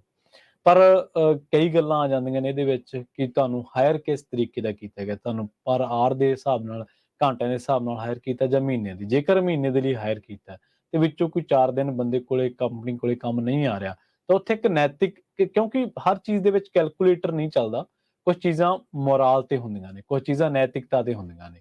ਤਾਂ ਉੱਥੇ ਉਹ ਹਾਇਰ ਕਰਨ ਵਾਲੇ, ਭਲਾ ਕੰਪਨੀ ਹੈ ਭਾਵੇਂ ਕੋਈ ਬੰਦਾ, ਕੋਈ ਇੰਡੀਵਿਜੂਅਲ ਹੈ, ਤਾਂ ਉਹਦਾ ਫਰਜ਼ ਬਣਦਾ ਕਿ ਯਾਰ ਮੈਂ ਇਹ ਬੰਦੇ ਨੂੰ ਪੇ ਕਰਾਂ। ਇਖਲਾਕੀ ਤੌਰ ਤੇ ਫਰਜ਼ ਬਣਦਾ ਵਾ ਕਿ ਚਲੋ ਠੀਕ ਹੈ, ਜਿਸ ਦਿਨ ਜਦੋਂ ਕੰਮ ਚੱਲ ਰਿਹਾ ਹੁੰਦਾ ਤਾਂ ਇਹ ਮੈਨੂੰ ਕਮਾ ਕੇ ਦੇ ਰਿਹਾ ਹੁੰਦਾ। ਕੰਮ ਕਰਨਾ ਉਹਦੀ ਲੋੜ ਹੈ, ਕੰਮ ਕਰਵਾਉਣਾ ਤੁਹਾਡੀ ਲੋੜ ਹੈ। ਸੋ ਦੋਨਾਂ ਧਿਰਾਂ ਦੀਆਂ ਲੋੜਾਂ ਨੇ। ਇੱਕ ਇਹ ਹੈ ਕਿ ਇੱਕ ਧਿਰ ਦੀ ਲੋੜ ਦੇ ਨਾਲ ਉਹ ਸਿਰਫ ਆਪਣੇ ਕੰਮ ਨਾਲ ਜਾਂ ਦਿਮਾਗ ਨਾਲ ਹੈ, ਇੱਕ ਧਿਰ ਕੰਮ ਉਹਦੇ 'ਚ ਆਪਣੇ ਫਿਜ਼ੀਕਲੀ ਐਫਰਟ ਪਾ ਰਹੀ ਹੈ, ਉਹਨੂੰ ਪ੍ਰੈਜ਼ੈਂਸ ਦੇ ਕੇ ਆਪਣਾ ਮੈਂਟਲੀ ਜਾਂ ਸਰੀਰਕ ਤੌਰ ਤੇ ਵਿੱਚ ਇਨਵੋਲਵ, ਉਹਦੇ 'ਚੋਂ ਟੈਲੈਂਟ ਕਹਿ ਲਓ, ਉਹਦੇ 'ਚੋਂ ਗੱਲਬਾਤ ਆ ਜਿਹਦੀ ਲੋੜ ਹੈ ਕੰਪਨੀ ਨੂੰ। ਪਰ ਅਸਲ ਦੇ ਵਿੱਚ ਜਿਹੜੀਆਂ ਗੱਲਾਂ ਮਾਰਕੀਟ ਦੇ ਵਿੱਚ ਸੁਣ ਰਹੇ ਆ ਉਹ ਇਹ ਹੈ ਕਿ ਕਈ ਕੰਪਨੀਆਂ ਨੇ ਤਾਂ ਇਹ ਵੀ ਕਿਹਾ ਵੀ ਜੇ ਤੁਸੀਂ ਹੁਣ ਪੈਸੇ ਲੈਣੇ ਆ ਤਾਂ ਫਿਰ ਸਾਡੇ ਨੂੰ ਟਾਟਾ ਬਾਏ ਬਾਏ। ਸੋ ਇਹ ਬਹੁਤ ਬੜੀ ਮਾੜੀ ਗੱਲ ਹੈ। ਜੇਕਰ ਬੰਦਾ ਤੁਹਾਡੇ ਲਈ ਕੰਮ ਕਰ ਰਿਹਾ ਔਰ ਲਗਾਤਾਰ ਕਰ ਰਿਹਾ, ਜੇ ਵਿੱਚੋਂ 4 ਦਿਨ ਉਹਨੂੰ ਦੇਖੋ, ਕਈ ਵਾਰੀ ਕੰਪਰੋਮਾਈਜ਼ ਵੀ ਹੁੰਦਾ। ਇਹ ਨਹੀਂ ਹੈ ਕਿ ਜਾਂ EMPLOYE ਕਹਦੇ ਕਿ ਮੈਨੂੰ 4 ਦਿਨ ਇਹਨਾਂ ਨੇ ਪੈਸੇ ਨਹੀਂ ਦਿੱਤੇ, ਮੈਂ ਮਤਲਬ ਭੱਜ ਜਾਵਾਂ ਇਹਨਾਂ ਤੋਂ। ਇੱਕ ਸਾਇਲੈਂਟ ਤੁਹਾਡੇ 'ਚ ਕੰਪਰੋਮਾਈਜ਼ ਹੁੰਦਾ ਕਿ ਇਹ ਠੀਕ ਹੈ, ਕੋਈ ਗੱਲ ਨਹੀਂ, ਆਪਾਂ ਕੰਪਨੀ ਨਾਲ ਖੜਦੇ ਹਾਂ। ਕੰਪਨੀ ਕਿਤੇ ਆਪਣੇ ਨਾਲ ਵੀ ਖੜੀ ਸੀਗੀ। ਪਰ ਇਸ ਤਰ੍ਹਾਂ ਜੇ ਤੁਸੀਂ ਪਰ ਪੈਸੇ ਦੀ ਹੈਂਕੜ ਦੇ ਵਿੱਚ ਕਿਸੇ ਨੂੰ ਜਵਾਬ ਦੇ ਰਹੇ ਹੋ ਤਾਂ ਉਹ ਮਾੜੀ ਗੱਲ। ਜੀ ਬਿਲਕੁਲ ਪ੍ਰਵੀਨ, ਕੁਛ ਜਿਹੜੇ ਡੰਪ ਟਰੱਕਾਂ ਵਾਲਿਆਂ ਦੀਆਂ ਕਾਲਸ ਆਈਆਂ, ਉਹਨਾਂ ਨੇ ਜਿਹੜਾ ਉਹ ਦੱਸਿਆ ਵੀ ਸਾਡਾ ਕੰਮ ਬੜਾ, ਕਿਉਂਕਿ ਹੁਣ ਮੀਂਹ ਬਹੁਤ ਪੈ ਰਹੇ ਆ ਤੇ ਇਹ ਜਿਹੜੇ ਕੰਮ ਜਿਹੜੇ ਉਹ ਠੱਪ ਹੋਏ ਨੇ। ਹੁਣ ਦੇਖੋ ਇੱਥੇ, ਹਾਲਾਂਕਿ ਢਾਂਚੇ ਨੂੰ ਦੁਬਾਰਾ ਚਲਾਉਣ ਵਾਸਤੇ ਉਹਨਾਂ ਦੀ ਲੋੜ ਫੇਰ ਪੈਣੀ, ਨਹੀਂ ਉਹ ਤਾਂ ਪੈਣੀ ਹੋਈ, ਹਾਈਵੇਜ਼ ਦੀ ਰਿਪੇਅਰ ਕਰਨੀ ਆ ਜਾਂ ਹੋਰ ਕਿਤੇ ਟੁੱਟ ਭੱਜ, ਜਿੱਥੇ ਵੀ ਕੰਸਟਰਕਸ਼ਨ ਚੱਲ ਰਹੀ ਆ ਉਹ ਸਾਰਾ ਕੁਛ ਆ, ਉਹ ਤੇ ਚਲੋ ਉਹਨਾਂ ਨੂੰ ਆਉਣਾ ਹੈ। ਪਰ ਉਹ ਇਸ ਲਈ ਚਿੰਤਤ ਸੀਗੇ ਵੀ ਭਾਈ ਇੰਨੇ ਦਿਨ ਬੰਦਾ ਕਰੇ ਤਾਂ ਕਰੇ ਕੀ, ਹਨਾ ਵੀ ਕੀ ਜਿਹੜਾ ਹੁਣ ਇੱਥੇ ਇਹ ਫਿਰ ਮੁੜ ਕੇ ਨਾ ਮਸਲਾ ਦੁਬਾਰਾ ਉਸ ਹਿਸਾਬ ਦੇ ਨਾਲ ਆ ਜਾਂਦਾ ਆ ਵੀ ਭਾਈ ਤੁਸੀਂ ਫਿਰ W2 ਵਾਲੇ ਆ ਕਿ 1099 ਵਾਲੇ ਆ ਨਾ, ਵੀ ਜੇ ਤਾਂ 1099 ਆ ਫਿਰ ਤਾਂ ਇਹਦਾ ਮਤਲਬ ਤੁਸੀਂ ਆਲਰੇਡੀ ਰਿਸਕ ਲਿਆ ਆ, ਵੀ ਤੁਹਾਨੂੰ ਪਤਾ ਆ ਵੀ ਜਦੋਂ ਕੰਮ ਹੋਊਗਾ ਉਦੋਂ ਹੀ ਤਨਖਾਹ ਜਾਂ ਪੈਸੇ ਜਿਹੜੇ ਮਿਲਣਗੇ, ਡਾਲਰ ਬਣਨਗੇ। ਜੇ ਨਹੀਂ ਆ ਤਾਂ ਫਿਰ ਤਾਂ ਭਾਈ ਫਿਰ ਪਤਾ ਹੀ ਸੀਗਾ ਵੀ ਇਹ ਚੀਜ਼ ਤਾਂ ਜਿਹੜੀ ਉਹ ਹੋਣੀ ਆ, ਤੇ ਨਹੀਂ ਆ ਤਾਂ ਫਿਰ ਨਹੀਂ ਆ।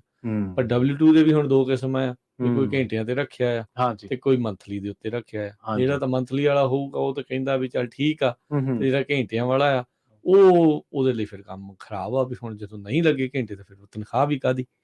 ਵੀ ਇਹ ਤਾਂ ਹੁਣ ਇੱਥੋਂ ਦਾ ਮਾਡਲ ਆ ਜੀ। ਇਹ ਤਾਂ ਹੁਣ ਇੱਥੇ ਦਾ ਮਾਡਲ ਬਾਹਰ ਤਾਂ ਜਾ ਨਹੀਂ ਸਕਦੇ ਤੁਸੀਂ, ਉਹ ਤਾਂ ਹੁਣ ਚੱਲਣਾ ਹੀ ਆ। ਉਹ ਸਾਰੀਆਂ ਜਿਹੜੀਆਂ ਚੀਜ਼ਾਂ ਕੰਪਨੀ ਵੀ ਫਿਰ ਕਹਿੰਦੀ ਆ ਵੀ ਯਾਰ ਜਦੋਂ ਹੁਣ ਸਾਡੇ ਕੋਲ ਹੈ ਹੀ ਨਹੀਂ ਤਾਂ ਅਸੀਂ ਤੈਨੂੰ ਦਈਏ ਕੀ। ਵੀ ਉਹ ਸਾਰੀਆਂ ਚੀਜ਼ਾਂ ਜਿਹੜੀਆਂ ਉਹ ਹੈਗੀਆਂ, ਪਰ ਜਿਹੜੀ ਤੁਸੀਂ ਕਹੀ ਵੀ ਕਿਤੇ ਨਾ ਕਿਤੇ ਵਿਚਾਲੇ ਕੰਪਰੋਮਾਈਜ਼, ਉਹ ਸਾਰੀਆਂ ਚੀਜ਼ਾਂ ਜਿਹੜੀਆਂ ਉਹ ਹੋਣੀਆਂ ਚਾਹੀਦੀਆਂ, ਰਹਿਣੀਆਂ ਚਾਹੀਦੀਆਂ। ਦੋਨਾਂ ਨੂੰ ਹੀ ਆਪਸ ਦੇ ਵਿੱਚ ਇੱਕ ਸਮਝ ਜਿਹੜੀ ਆ ਇਸ ਦੇ ਵਿੱਚ ਜਿਹੜੀ ਉਹ ਚਾਹੀਦੀ ਆ। ਇਹ ਰਿਸਕ ਵਾਲਾ ਕੰਮ ਜਿਹਨੂੰ ਆਪਾਂ ਕਹਿੰਦੇ ਹਾਂ, ਇਹ ਰਿਸਕ ਵਾਲੇ ਜਿਹੜੇ ਉਹ ਕੰਮ ਆ। ਹੁਣ ਬੰਦਾ ਕੋਈ ਕਹਿੰਦਾ ਵੀ ਯਾਰ ਜੇ ਮੈਂ ਮੰਥਲੀ ਦੇ ਉੱਤੇ ਬੱਝ ਕੇ ਕਰੂੰਗਾ ਵੀ ਮੈਨੂੰ ਕਦੀ ਵੀ ਵੱਧ ਇਨਕਮ ਦਾ ਕੋਈ ਸੋਰਸ ਨਹੀਂ ਬਣਨਾ। ਘੰਟਿਆਂ ਦੇ ਵਿੱਚ ਬੰਦਾ ਕਹਿੰਦਾ ਵੀ ਜਿੰਨੇ ਲਾ ਲਏ ਘੰਟੇ ਫਿਰ ਉਸ ਹਿਸਾਬ ਦੇ ਨਾਲ ਵੱਧ ਬਣ ਜਾਊਗਾ, ਤੇ ਫਿਰ ਜਦੋਂ ਨਹੀਂ ਮਿਲਦੇ ਫਿਰ ਕਹਿੰਦੇ ਵੀ ਸਾਨੂੰ ਮਿਲਦੇ ਕਿਉਂ ਨਹੀਂ ਹਨਾ। ਵੀ ਇਹ ਇੱਕ ਰਿਸਕ ਅਸੈਸਮੈਂਟ ਹੁੰਦੀ ਆ। ਨਹੀਂ, ਇੱਕ ਥੋੜਾ ਜਿਹਾ ਹੋਰ ਵੀ ਇੱਕ ਪਹਿਲੂ ਤੋਂ ਹੋਰ ਵੀ ਵਿਚਾਰਨਾ ਚਾਹੀਦਾ ਕਿ ਜਦੋਂ ਤੱਕ ਕੰਮ ਚੱਲ ਰਿਹਾ ਉਦੋਂ ਦੋਨਾਂ ਧਿਰਾਂ ਦੀ ਉਹ ਸਾਰੇ ਖੁਸ਼ੀ ਨੇ, ਆਰਥਿਕ ਹਿੱਤ ਪੂਰੇ ਜਾ ਰਹੇ ਨੇ। ਘੰਟਿਆਂ ਵਾਲਾ ਵੀ ਖੁਸ਼ ਹੈ, ਮੰਥਲੀ ਵੀ ਖੁਸ਼ ਹੈ, ਕੰਪਨੀ ਵੀ ਖੁਸ਼ ਹੈ, ਕਿਉਂਕਿ ਕੰਮ ਚੱਲ ਰਿਹਾ ਤੇ ਇਹਦਾ ਚੱਕਾ ਰਿੜ ਰਿਹਾ ਤੇ ਰਿੜ ਰਿਹਾ, ਮਤਲਬ 4 ਪੈਸੇ ਆ ਰਹੇ ਨੇ, ਮੁਲਾਜ਼ਮ ਨੂੰ ਵੀ ਤਨਖਾਹ ਦਿੱਤੀ ਜਾ ਰਹੀ ਹੈ, ਖਰਚੇ ਵੀ ਨਿਕਲ ਰਹੇ ਨੇ, ਹੋਰ ਵੀ ਜਿਹੜੇ ਮੰਤਵ ਨਾਲ ਕੰਮ ਸ਼ੁਰੂ ਕੀਤਾ ਸੀ ਉਹ ਮੰਤਵ ਵੀ ਪੂਰੇ ਹੋ ਰਹੇ ਨੇ ਇਕਨੋਮਿਕਲੀ। ਪਰ ਇਹੀ ਇੱਥੇ ਸਮਝ ਡਿਵੈਲਪ ਹੁੰਦੀ ਹੈ ਨਾ ਕਿ ਜਦੋਂ ਕੰਮ ਰੁਕਦਾ ਉਹਦੇ ਫਿਰ ਉੱਥੇ ਕਸਾਰਾ ਕਿਹਨੂੰ ਲੱਗੇ, ਉੱਥੇ ਚੱਲੇ ਕੌਣ, ਮਤਲਬ ਜਿਹੜਾ ਹਾਇਰ ਕੀਤਾ ਉਹ ਚੱਲੇ ਜਾਂ ਜਿਹਨੇ ਹਾਇਰ ਕੀਤਾ ਉਹ ਚੱਲੇ। ਤਾਂ ਇਹ ਦੋਨਾਂ ਧਿਰਾਂ ਦੇ ਆਪਸੀ ਸਮਝ ਦੇ ਨਾਲ ਇਹਨਾਂ ਚੀਜ਼ਾਂ ਨੂੰ ਸੌਰਟ ਆਊਟ ਕੀਤਾ ਜਾ ਸਕਦਾ ਹੈ ਕਿ ਇਹ ਦੇਖੋ ਦੋ ਚੀਜ਼ਾਂ ਨੇ। ਪਹਿਲੀ ਗੱਲ ਤਾਂ ਇਹ ਕਿ ਜਿਵੇਂ ਮੈਂ ਪਹਿਲਾਂ ਕਹਿ ਕੇ ਹਟਾਵਾਂ ਕਿ ਕੰਪਨੀ ਨੂੰ ਸਮਝਣਾ ਚਾਹੀਦਾ ਕਿ ਜਿੰਨੇ ਵਸੀਲੇ ਸਾਡੇ ਕੋਲ ਆਰਥਿਕ ਤੌਰ ਤੇ ਉਹਨੇ ਇਹਦੇ ਕੋਲ ਹੈ ਨਹੀਂ। ਦੂਜਾ ਇਹ ਵੀ ਬੰਦੇ ਨੂੰ ਝੱਲਣਾ ਚਾਹੀਦਾ ਵੀ ਜਿਹੜਾ ਬੰਦਾ ਤੈਨੂੰ 20 ਘੰਟਿਆਂ ਲਈ 15 ਘੰਟਿਆਂ ਲਈ ਪੇ ਕਰ ਰਿਹਾ ਸੀ ਜਦੋਂ ਉਹਦੇ ਕੋਲੇ ਕੰਮ ਆ ਰਿਹਾ ਸੀ, ਤਾਂ ਹੁਣ ਇਹ ਮੰਨ ਕੇ ਚੱਲੋ ਕਿ ਉਹ ਚੀਜ਼ ਤਾਂ ਨਹੀਂ ਰਹੀ। ਐਟਲੀਸਟ ਜਿੰਨੇ ਉਹ ਤੁਹਾਨੂੰ ਕਰਨਾ ਚਾਹੁੰਦਾ ਜਾਂ ਜਿੰਨੇ ਤੁਸੀਂ ਆਪਣੀ ਗੱਲਬਾਤ ਰਾਹੀਂ ਸਹਿਮਤੀ ਰਾਹੀਂ ਇੱਕ ਦੂਜੇ ਨਾਲ ਲੈਣ ਦੇਣ ਕਰਨਾ ਚਾਹੁੰਦੇ ਆ, ਤਾਂ ਉਹਨੂੰ ਉਹ ਰਾਹ ਵੀ ਜ਼ਰੂਰ ਵਿਚਾਰਨਾ ਚਾਹੀਦਾ ਜੀ। ਨਹੀਂ, ਬਿਲਕੁਲ ਇਹ ਸਾਰੀਆਂ ਚੀਜ਼ਾਂ ਜਿਹੜੀਆਂ ਉਹ ਹੈਗੀਆਂ ਇੱਥੇ। ਪ੍ਰਵੀਨ ਜੀ, ਜੇ ਮੁੱਦਾ ਉੱਠਦਾ ਵੀ ਆ ਨਾ, ਇਵੈਂਚੁਅਲੀ ਆਪਾਂ ਇਹ ਦੇਖਦੇ ਆ ਫਿਰ ਇਕੱਠ ਤੇ ਹੁੰਦੇ ਨਹੀਂ ਜੀ। ਫਿਰ ਕੁਛ ਕੁ ਕਹਿੰਦੇ ਆ ਵੀ ਏਦਾਂ ਆ, ਕੁਛ ਕਹਿੰਦੇ ਆ ਵੀ ਓਦਾਂ ਆ, ਕੋਈ ਕਹਿੰਦਾ ਵੀ ਸਾਡਾ ਜਿਹੜਾ ਜੀ ਮਾਲੀ ਅਧਿਕਾਰ ਜਿਹੜਾ ਖੋਲਿਆ ਵੀ ਜਿਹੜਾ ਬਣਦਾ ਸੀ ਹੱਕ ਸਾਨੂੰ ਜਿਹੜਾ ਉਹ ਨਹੀਂ ਮਿਲਿਆ।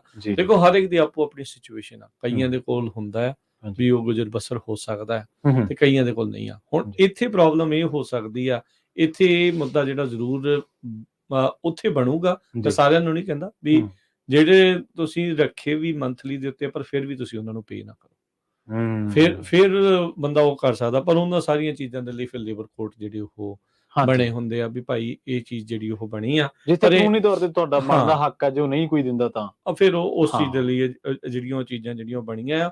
ਪਰ ਉਹਦੇ ਵਿੱਚ ਨਾਲ ਇਹ ਹੁੰਦਾ ਵੀ ਤੁਹਾਨੂੰ ਪਤਾ ਹੋਣਾ ਚਾਹੀਦਾ ਵੀ ਤੁਹਾਡੇ ਹੱਕ ਕੀ ਹੈਗੇ ਐਜ਼ ਏ EMPLOYER ਤੇ ਐਜ਼ ਏ EMPLOYEE, ਦੋਨਾਂ ਨੂੰ ਹੀ ਜਿਹੜੇ ਆਪੋ ਆਪਣੇ ਜਿਹੜੇ ਆ ਉਹ ਹੱਕ ਜਿਹੜੇ ਉਹ ਪਤਾ ਹੋਣੇ ਚਾਹੀਦੇ ਆ ਵੀ ਕਿਹੜੀ ਚੀਜ਼ ਕਰਨੀ ਆ।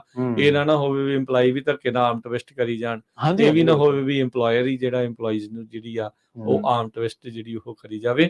ਸੋ ਇਹ ਸਾਰੀਆਂ ਚੀਜ਼ਾਂ ਦਾ ਜਿਹੜਾ ਇਸ ਦੇ ਵਿੱਚ ਪਤਾ ਜਿਹੜਾ ਹੋਣਾ ਚਾਹੀਦਾ ਆ। ਬਾਕੀ ਕੋਈ ਵੀ ਜਿਹੜਾ ਬਿਜ਼ਨਸ ਆ ਉਹ ਇਦਾਂ ਦੇ ਵਿੱਚ ਰਿਸਕ ਉਹ ਰਹਿੰਦੇ ਹੀ ਆ। ਰੇਨੀ ਡੇ ਫੰਡ ਜਿਹਨੂੰ ਆਖਿਆ ਜਾਂਦਾ ਨਾ, ਉਹ ਇਸੇ ਲਈ ਆਖਿਆ ਜਾਂਦਾ ਹੈ ਵੀ ਹੁਣ ਮੀਂਹ ਦੇ ਵਿੱਚ ਜਦੋਂ ਕੰਮਕਾਜ ਠੱਪ ਆ ਤੇ ਤੁਹਾਡੇ ਕੋਲ ਫੰਡ ਇਨਫ ਹੈਗੇ ਆ, ਚਾਹੇ ਤੁਸੀਂ ਪਰਿਵਾਰ ਵਾਲੇ ਆ ਤੇ ਚਾਹੇ ਤੁਸੀਂ ਇੱਕ ਕੰਪਨੀ ਵਾਲੇ ਆ, ਵੀ ਤੁਸੀਂ ਇਧਰ ਕੰਪਨੀ ਨੂੰ ਚੱਲਦੇ ਰੱਖਣ ਦੇ ਲਈ ਤੁਹਾਡੇ ਕੋਲ ਹੈਗੇ ਆ ਤੇ ਜਾਂ ਫਿਰ ਤੁਸੀਂ ਇੱਕ EMPLOYEE ਆ ਤੇ ਤੁਹਾਡੇ ਕੋਲ ਹੈਗੇ ਆ, ਜੇ ਕੰਮ ਨਾ ਹੋਇਆ ਤਾਂ ਮੈਂ ਕੀ ਕਰਨਾ ਆ।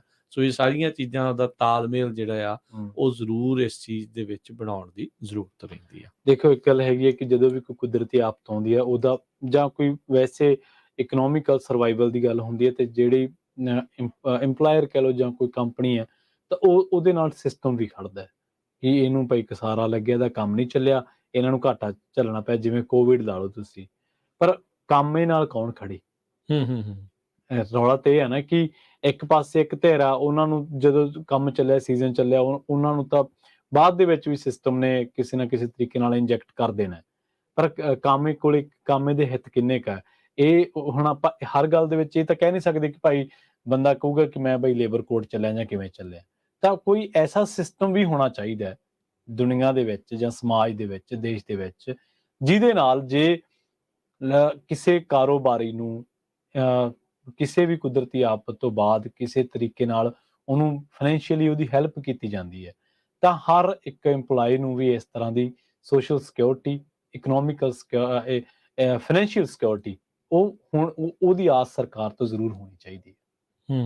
ਜੀ ਜੀ ਪਰ ਇੱਥੇ ਸਿਸਟਮ ਪ੍ਰਵੀਨ ਥੋੜਾ ਜਿਹਾ ਆਪਾਂ ਜਿੱਦਾਂ ਨਹੀਂ, ਨੂੰ ਪਤਾ ਫਿਰ ਬਰਾਬਰਤਾ ਤਾਂ ਇਹੀ ਹੈ ਵੀ ਹਾਂਜੀ ਹਾਂ ਉਹ ਪਰ ਇਹ ਆ ਵੀ ਹੁਣ ਜੋ ਹੈ ਜੀ ਉਹਦੇ ਹਿਸਾਬ ਦੇ ਨਾਲ ਤੁਹਾਨੂੰ ਜਿਹੜਾ ਉਹ ਚੱਲਣਾ ਜਿਹੜਾ ਉਹ ਪੈਣਾ ਆ। ਹੂੰ ਹੀਲੇ ਵਸੀਲੇ ਜਿਹੜੇ ਆ ਉਹ ਥੋੜੇ ਜਿਹੜੇ ਉਹ ਆਪਾਂ ਨੂੰ ਹੋਰ ਕਰਨੇ ਪੈਣੇ ਆ। ਜੀ ਜੀ ਫਿਰ ਹੁਣ ਇਹੀ ਬੰਦਾ ਸੋਚੇ ਵੀ ਹੁਣ ਪਰਿਵਾਰ ਦੇ ਨਾਲ ਸਮਾਂ ਬਿਤਾਉਣ ਦਾ ਸਮਾਂ ਹੈ, ਹਾਂਜੀ ਵੀ ਵਕਤ ਆ ਜਿਹੜਾ ਬਿਲਕੁਲ ਉਹ ਹੈ, ਬਿਲਕੁਲ ਤੇ ਹਾਂ ਹੁਣ ਜਿਹੜਾ ਉਹ ਦੇਖੋ ਕਰੀਏ ਮਨ ਸਮਝਾਉਣਾ ਤੇ ਉਹਦਾ ਗੱਲਾਂ ਬਥੇਰੀਆਂ ਨੇ ਨਹੀਂ ਕਰਨੀਆਂ ਹੀ ਪੈਣੀਆਂ ਨਾ, ਹਾਂਜੀ ਹਾਂ ਹੋਰ ਤਾਂ ਕੋਈ ਹੁਣ ਚਾਰਾ ਨਹੀਂ। ਫਿਰ ਜੀ ਫਿਰ ਜੀ ਉਹ ਸਾਰੀਆਂ ਚੀਜ਼ਾਂ ਦੇ ਵਿੱਚ ਤੇ ਪਰ ਨਾਲ ਦੇ ਨਾਲ ਇਹ ਜਿਹੜੀ ਪ੍ਰੋਬਲਮ ਆ ਉਹਦਾ ਸੋਲੂਸ਼ਨ ਵੀ ਤੁਸੀਂ ਦੇਖਣਾ ਆ ਜੀ ਜੀ ਵੀ ਹੁਣ ਜੇ ਮੈਂ ਇੱਥੇ 1099 ਤੇ ਆ ਕਿ W2 ਤੇ ਆ, ਮੰਥਲੀ ਵਾਲਾ ਆ ਜਾਂ ਘੰਟਿਆਂ ਵਾਲਾ ਆ, ਹਾਂਜੀ ਉਹ ਤੁਸੀਂ ਰਿਸਕ ਅਸੈਸਮੈਂਟ ਕਰਕੇ ਜਿਹੜਾ ਉਹ ਦੇਖਣਾ ਵੀ ਮੈਨੂੰ ਇਵੈਂਚੁਅਲੀ ਫਾਇਦਾ ਕਿੱਥੇ ਆ, ਹਾਂ ਬਿਲਕੁਲ ਵੀ ਕਿੱਥੇ ਮੈਂ ਦੇਖਾਂ ਵੀ ਮੇਰੇ ਲਈ ਜਿਹੜਾ ਉਹ ਠੀਕ ਜਿਹੜੀ ਚੀਜ਼ ਬੈਠਦੀ ਆ, ਬਿਲਕੁਲ ਠੀਕ ਜਿਹੜੀ ਉਹ ਚੱਲਦੀ ਆ। ਜੀ ਜੀ ਜਿੱਥੇ ਕੋਈ ਧੱਕਾ ਹੋ ਰਿਹਾ ਆ ਉਹ ਹੂੰ ਗਲਤ ਗੱਲ ਆ, ਤੇ ਉਹਦੇ ਖਿਲਾਫ ਉਹਦੇ ਲਈ ਉਸ ਮਜ਼ਲੂਮ ਦੇ ਲਈ ਨਾਲ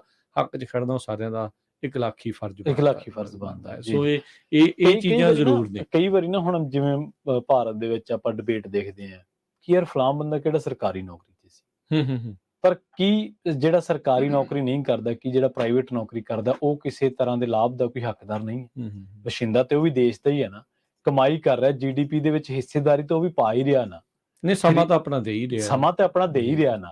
ਨਹੀਂ ਸਮਾਂ ਵੀ ਦੇ ਰਿਹਾ, ਸਮੇਂ ਦੇ ਕੇ ਕਮਾਈ ਕਰ ਰਿਹਾ, ਕਮਾਈ ਕਰਕੇ ਦੇਸ਼ ਦੀ ਆਰਥਿਕਤਾ ਦੇ ਵਿੱਚ ਉਹਦਾ ਯੋਗਦਾਨ ਹੈ, ਕਿਉਂਕਿ ਉਹ ਉਪਭੋਗਤਾ ਵੀ ਹੈ ਤੇ ਗਾਹਕ ਵੀ ਹੈ, ਉਹ ਚੀਜ਼ਾਂ ਨੂੰ ਖਪਾ ਵੀ ਰਿਹਾ ਤੇ ਇੱਕ ਚੀਜ਼ ਜਨਰੇਟ ਵੀ ਕਰ ਰਿਹਾ, ਸਰਕਲ ਦਾ ਤੇ ਹਿੱਸਾ ਹੀ ਹੈ ਨਾ ਉਹ। ਸੋ ਉਹਨੂੰ ਤੁਸੀਂ ਇਹ ਨਹੀਂ ਛੱਡ ਸਕਦੇ ਕਿ ਇਹ ਤਾਂ ਯਾਰ ਇਹ ਆਪਦੇ ਲਈ ਜੌਬ ਕਰਦਾ ਜਾਂ ਇਹ ਪ੍ਰਾਈਵੇਟ ਜੌਬ ਕਰਦਾ, ਨਹੀਂ। ਜੇਕਰ ਤੁਸੀਂ ਉਹਨੂੰ ਬਰਾਬਰਤਾ ਦੀ ਨਿਗਾਹ ਦੇ ਨਾਲ ਦੇਖੋਗੇ ਤਾਂ ਦੇਸ਼ ਦੇ ਲਈ ਜੋ ਸਰਕਲ, ਇਕਨੋਮਿਕਲ ਸਰਕਲ ਚੱਲਦਾ, ਫਾਈਨੈਂਸ਼ੀਅਲੀ ਜੋ ਸਰਕਲ ਚੱਲ ਰਿਹਾ ਦੇਸ਼ ਦਾ, ਉਹਦੇ ਵਿੱਚ ਉਹ ਹਿੱਸੇਦਾਰ ਆ। ਭਾਵੇਂ ਉਹਦੇ ਅਸਾਸੇ ਛੋਟੇ ਥੋੜੇ ਜ਼ਰੂਰ ਹੋ ਸਕਦੇ ਆ, ਪਰ ਉਹ ਜਿਹੜੀ ਚੀਜ਼ ਤੇ ਤੁਸੀਂ ਟੈਕਸ ਲਾਉਣੇ, ਜੇ ਕੋਈ ਟੋਲ ਆ ਤੁਹਾਡੇ ਕੋਲੇ, ਟੋਲ ਤੋਂ ਲੰਘਦਾ ਟੋਲ ਦਿੰਦਾ। ਜੇ ਤੁਹਾਡਾ ਖੰਡ ਦੇ ਟੈਕਸ ਆ, ਖੰਡ ਦੇ ਟੈਕਸ ਉਹ ਦੇ ਰਿਹਾ, ਉਹ ਹੋ ਸਕਦਾ ਥੋੜੀ ਵਰਤਦਾ ਹੋਵੇ ਵਿਚਾਰਾ। ਜੇ ਤੁਹਾਡਾ ਚਾਹ ਪੱਤੀ ਤੇ ਟੈਕਸ ਆ, ਚਾਹ ਪੱਤੀ ਤੇ ਵੀ ਟੈਕਸ ਉਹ ਦੇ ਰਿਹਾ। ਮਤਲਬ ਹੋਰ ਤਰ੍ਹਾਂ ਕਿਸੇ ਤਰ੍ਹਾਂ ਦੇ ਰਿਲੈਕਸੇਸ਼ਨ ਉਹਨੂੰ ਹੈ ਨੀ ਗੀ। ਪਰ ਜਿਵੇਂ ਆਪਾਂ ਕਿਹਾ ਕਿ ਸਾਰੀਆਂ ਗੱਲਾਂ ਕਰਾ ਕੇ ਇਹ ਚੀਜ਼ਾਂ, ਕਈ ਚੀਜ਼ਾਂ ਜ਼ੁਬਾਨੀ ਹੁੰਦੀਆਂ ਨੇ, ਤੁਹਾਡੀ ਮਿਊਚੁਅਲ ਅੰਡਰਸਟੈਂਡਿੰਗ ਤੇ ਹੁੰਦੀਆਂ ਨੇ। ਠੀਕ ਹੈ, ਪੇਪਰ ਇੱਕ ਤੈਅ ਕਰਦਾ, ਕਾਨੂੰਨ ਇੱਕ ਤੈਅ ਕਰਦਾ, ਸਿਸਟਮ ਇੱਕ ਤੈਅ ਕਰ ਦਿੰਦਾ ਚੀਜ਼ ਕਿ ਭਾਈ ਇੰਨੇ ਵੇਜ ਮਿਲਣਗੇ, ਇੰਨੇ ਘੰਟੇ ਲਈ ਇਹ ਹੋਊਗਾ। ਇਹ ਜੇ ਇਦੋਂ ਜ਼ਿਆਦਾ ਧੱਕਾ ਹੁੰਦਾ ਤੇ ਫਿਰ ਉਹਦੇ ਵਾਸਤੇ ਆਹ ਚੀਜ਼ ਹੈਗੀ ਆ। ਪਰ ਕੁਝ ਚੀਜ਼ਾਂ ਤੁਹਾਡੇ ਲਈ ਵਰਬਲੀ ਹੁੰਦੀਆਂ ਨੇ, ਵਰਬਲੀ ਅੰਡਰਸਟੈਂਡਿੰਗ ਹੁੰਦੀ ਹੈ, ਇੱਕ ਜ਼ੁਬਾਨੀ ਅੰਡਰਸਟੈਂਡਿੰਗ ਹੁੰਦੀ ਹੈ ਕਿ ਯਾਰ ਠੀਕ ਹੈ, ਕੰਪਨੀ ਨੇ ਮੈਨੂੰ ਫਲਾਂ ਟਾਈਮ ਇਹ ਮੇਰੇ ਨਾਲ ਖੜੇ ਜਾਂ ਮੇਰੇ ਨਾਲ ਇਹ ਕੀਤਾ, ਤਾਂ ਮੇਰਾ ਵੀ ਹੁਣ ਫਰਜ਼ ਬਣਦਾ ਕਿ ਮੈਂ ਵੀ ਚਲੋ ਜੇ 4 ਦਿਨ ਮੈਨੂੰ ਰਹਿਣਾ ਪੈ ਰਿਹਾ ਕੰਮ ਤੋਂ ਬਿਨਾਂ ਤਾਂ ਠੀਕ ਹੈ, ਕੋਈ ਗੱਲ ਨਹੀਂ। ਸੋ ਗੱਲਾਂ ਸਾਰੀਆਂ ਮਿਊਚੁਅਲ ਅੰਡਰਸਟੈਂਡਿੰਗ ਤੇ ਵੀ ਆ ਜਾਂਦੀਆਂ, ਪਰ ਇਹ ਗੱਲ ਹੈਗੀ ਹੈ ਕਿ ਹਿੱਤ ਕਿਸੇ ਦੇ ਮਰਨੇ ਨਹੀਂ ਚਾਹੀਦੇ। ਆਪਾਂ ਇਸ ਗੱਲ ਤੇ ਜ਼ਰੂਰ ਖੜਦੇ ਹਾਂ ਕਿ ਕਿਸੇ ਦੇ ਵੀ ਹਿੱਤ ਪ੍ਰਭਾਵਿਤ ਨਹੀਂ ਹੋਣੇ ਚਾਹੀਦੇ। ਜੀ ਸੋ ਪਲੀਜ਼ ਇਹ ਸਾਰੀਆਂ ਚੀਜ਼ਾਂ ਦਾ ਜਿਹੜਾ ਉਹ ਮੁਲਾਂਕਣ ਜਿਹੜਾ ਉਹ ਕਰਕੇ ਜਿਹੜਾ ਉਹ ਦੇਖੋ। ਤੇ ਬਾਕੀ ਇੱਕ ਚੀਜ਼ ਜਿਹੜੀ ਉਹ ਜ਼ਰੂਰ ਹੁੰਦੀ ਆ ਵੀ ਜਦੋਂ ਕਿਸੇ ਦੇ ਨਾਲ ਧੱਕਾ ਹੁੰਦਾ ਭਾਈ ਖੜਿਆ ਜ਼ਰੂਰ ਕਰੋ। ਹਾਂਜੀ, ਇਹ ਆਪਾਂ ਹੁਣ ਦੇਖਿਆ ਵੀ ਬੇਕਰਸਫੀਲਡ ਦੇ ਵਿੱਚ ਜਿਹੜੀਆਂ ਜਿਹੜੇ ਮੁਲਾਜ਼ਮ ਸੀਗੇ ਉਹਨਾਂ ਦੇ ਨਾਲ ਇਵੈਂਚੁਅਲੀ ਜਿਹੜਾ ਉਹ ਕੀ ਹੋਇਆ, ਫਿਰ ਉਸ ਦੇ ਵਿੱਚੋਂ ਇਹ ਵੀ ਗੱਲਾਂ ਜਿਹੜੀਆਂ ਉਹ ਆਪਣੇ ਸਾਹਮਣੇ ਨਿਕਲ ਕੇ ਆਈਆਂ ਵੀ ਪ੍ਰਵੀਨ ਵੀ ਕਿਸ ਤਰੀਕੇ ਦੇ ਨਾਲ ਵੀ ਦੇਖਿਆ ਵੀ ਉਹਨਾਂ ਵਿੱਚੋਂ ਕਿੰਨੇ ਕੁ ਜਾਣੇ ਜਿਹੜੇ ਉਹ ਸਹੀ ਢੰਗ ਦੇ ਨਾਲ ਕਾਗਜ਼ਾਂ 'ਚ ਸੀਗੇ, ਕਿਸ ਹਿਸਾਬ ਦੇ ਨਾਲ ਸੀਗੇ ਮੁਲਾਜ਼ਮ, ਪਰ ਉਹ ਹੋਰ ਤਰੀਕੇ ਦੇ ਨਾਲ ਆਪਣੇ ਉਦੋਂ ਮਿਊਚੁਅਲ ਫਾਇਦੇ ਦੇ ਲਈ ਦੋਨਾਂ ਦੇ ਵਿੱਚ ਪਰ ਉਹ ਧੱਕਾ ਹੋ ਗਿਆ ਹੁੰਦਾ, ਫਿਰ ਧੱਕਾ ਉਸ ਚੀਜ਼ ਦੇ ਵਿੱਚ ਹੋ ਗਿਆ, ਪਹਿਲਾਂ ਕਮਾਈ ਵੱਧ ਮਿਲ ਰਹੀ ਸੀ। ਹਾਂਜੀ, ਉਹਦੇ ਨਾਲ ਇਹ ਆ ਵੀ ਫਿਰ ਬਾਅਦ ਦੇ ਵਿੱਚ ਪ੍ਰੋਬਲਮ ਵੀ ਜਿਹੜੀ ਉਹਨਾਂ ਨੂੰ ਝੱਲਣੀ ਜਿਹੜੀ ਉਸ ਦੇ ਵਿੱਚ ਪਈ। ਹੁਣ ਬੈਂਕਰਪਸੀ ਤੋਂ ਬਾਅਦ ਦੇ ਵਿੱਚ ਕਿਹਨੂੰ ਕੀ ਮਿਲਦਾ ਹੈ, ਕਿਵੇਂ ਮਿਲਦਾ, ਉਹ ਜਿਹੜੀ ਉਹ ਆ। ਪਰ ਇਹ ਵੀ ਹੁਣ ਇਹੋ ਜਿਹੇ ਮੌਸਮ ਦੇ ਵਿੱਚ ਇਹ ਸਾਰੀਆਂ ਚੀਜ਼ਾਂ ਦੇ ਵਿੱਚ ਜਿਹੜੀ ਡਰਮ ਟਰੱਕਾਂ ਵਾਲਿਆਂ ਦੀ ਜਿਹੜੀ ਪ੍ਰੋਬਲਮ ਤਾਂ ਜੈਨੂਅਨ ਆ, ਤੇ ਉਹਦੇ ਵਿੱਚ ਇਹ ਹੁਣ ਦੇਖਣਾ ਪੈਣਾ ਵੀ ਤੁਸੀਂ ਕਿਸ ਹਿਸਾਬ ਦੇ ਨਾਲ ਉਹਨਾਂ ਦੇ ਨਾਲ ਅਟੈਚ ਸੀਗੇ, ਤੇ ਫਿਰ ਉਸ ਸਿਸਟਮ ਦੇ ਨਾਲ ਹੀ ਜਿਹੜਾ ਉਹ ਤੁਹਾਨੂੰ ਉਸ ਚੀਜ਼ 'ਚ ਚੱਲਣਾ ਪੈਣਾ ਆ।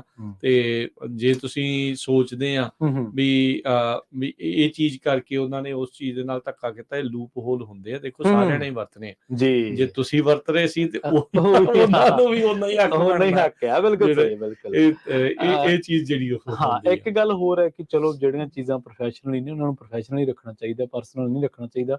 ਇਹ ਨਹੀਂ ਹੈ ਕਿ ਕਿਸੇ ਡੰਪ ਟਰੱਕ ਡਰਾਈਵਰ ਨੂੰ, ਕਿਸੇ ਨੂੰ ਵੀਰ ਨੂੰ ਪੈਸੇ ਨਹੀਂ ਦੇ ਰਿਹਾ, ਕੋਈ ਕੰਪਨੀ ਵਾਲਾ ਜਾਂ ਕੋਈ ਧੱਕਾ ਕਰ ਰਿਹਾ ਤੇ ਉਹ ਉਹਦੇ ਨਾਲ ਉਹ ਦੂਜੇ ਹੋਰ ਚਾਰਾਂ ਕੋਲੇ ਉਹਦੀ ਕਿਰਦਾਰਕੁਸ਼ੀ ਕਰਨ ਲੱਗ ਪਏ, ਜਾਂ ਉਹਦੇ ਬਾਰੇ ਪੋਤੜੇ ਫਰੋਲਣ ਲੱਗ ਪਏ, ਡਰਾਈਵਰ ਬਾਰੇ ਜਾਂ ਡਰਾਈਵਰ ਕੰਪਨੀ ਬਾਰੇ।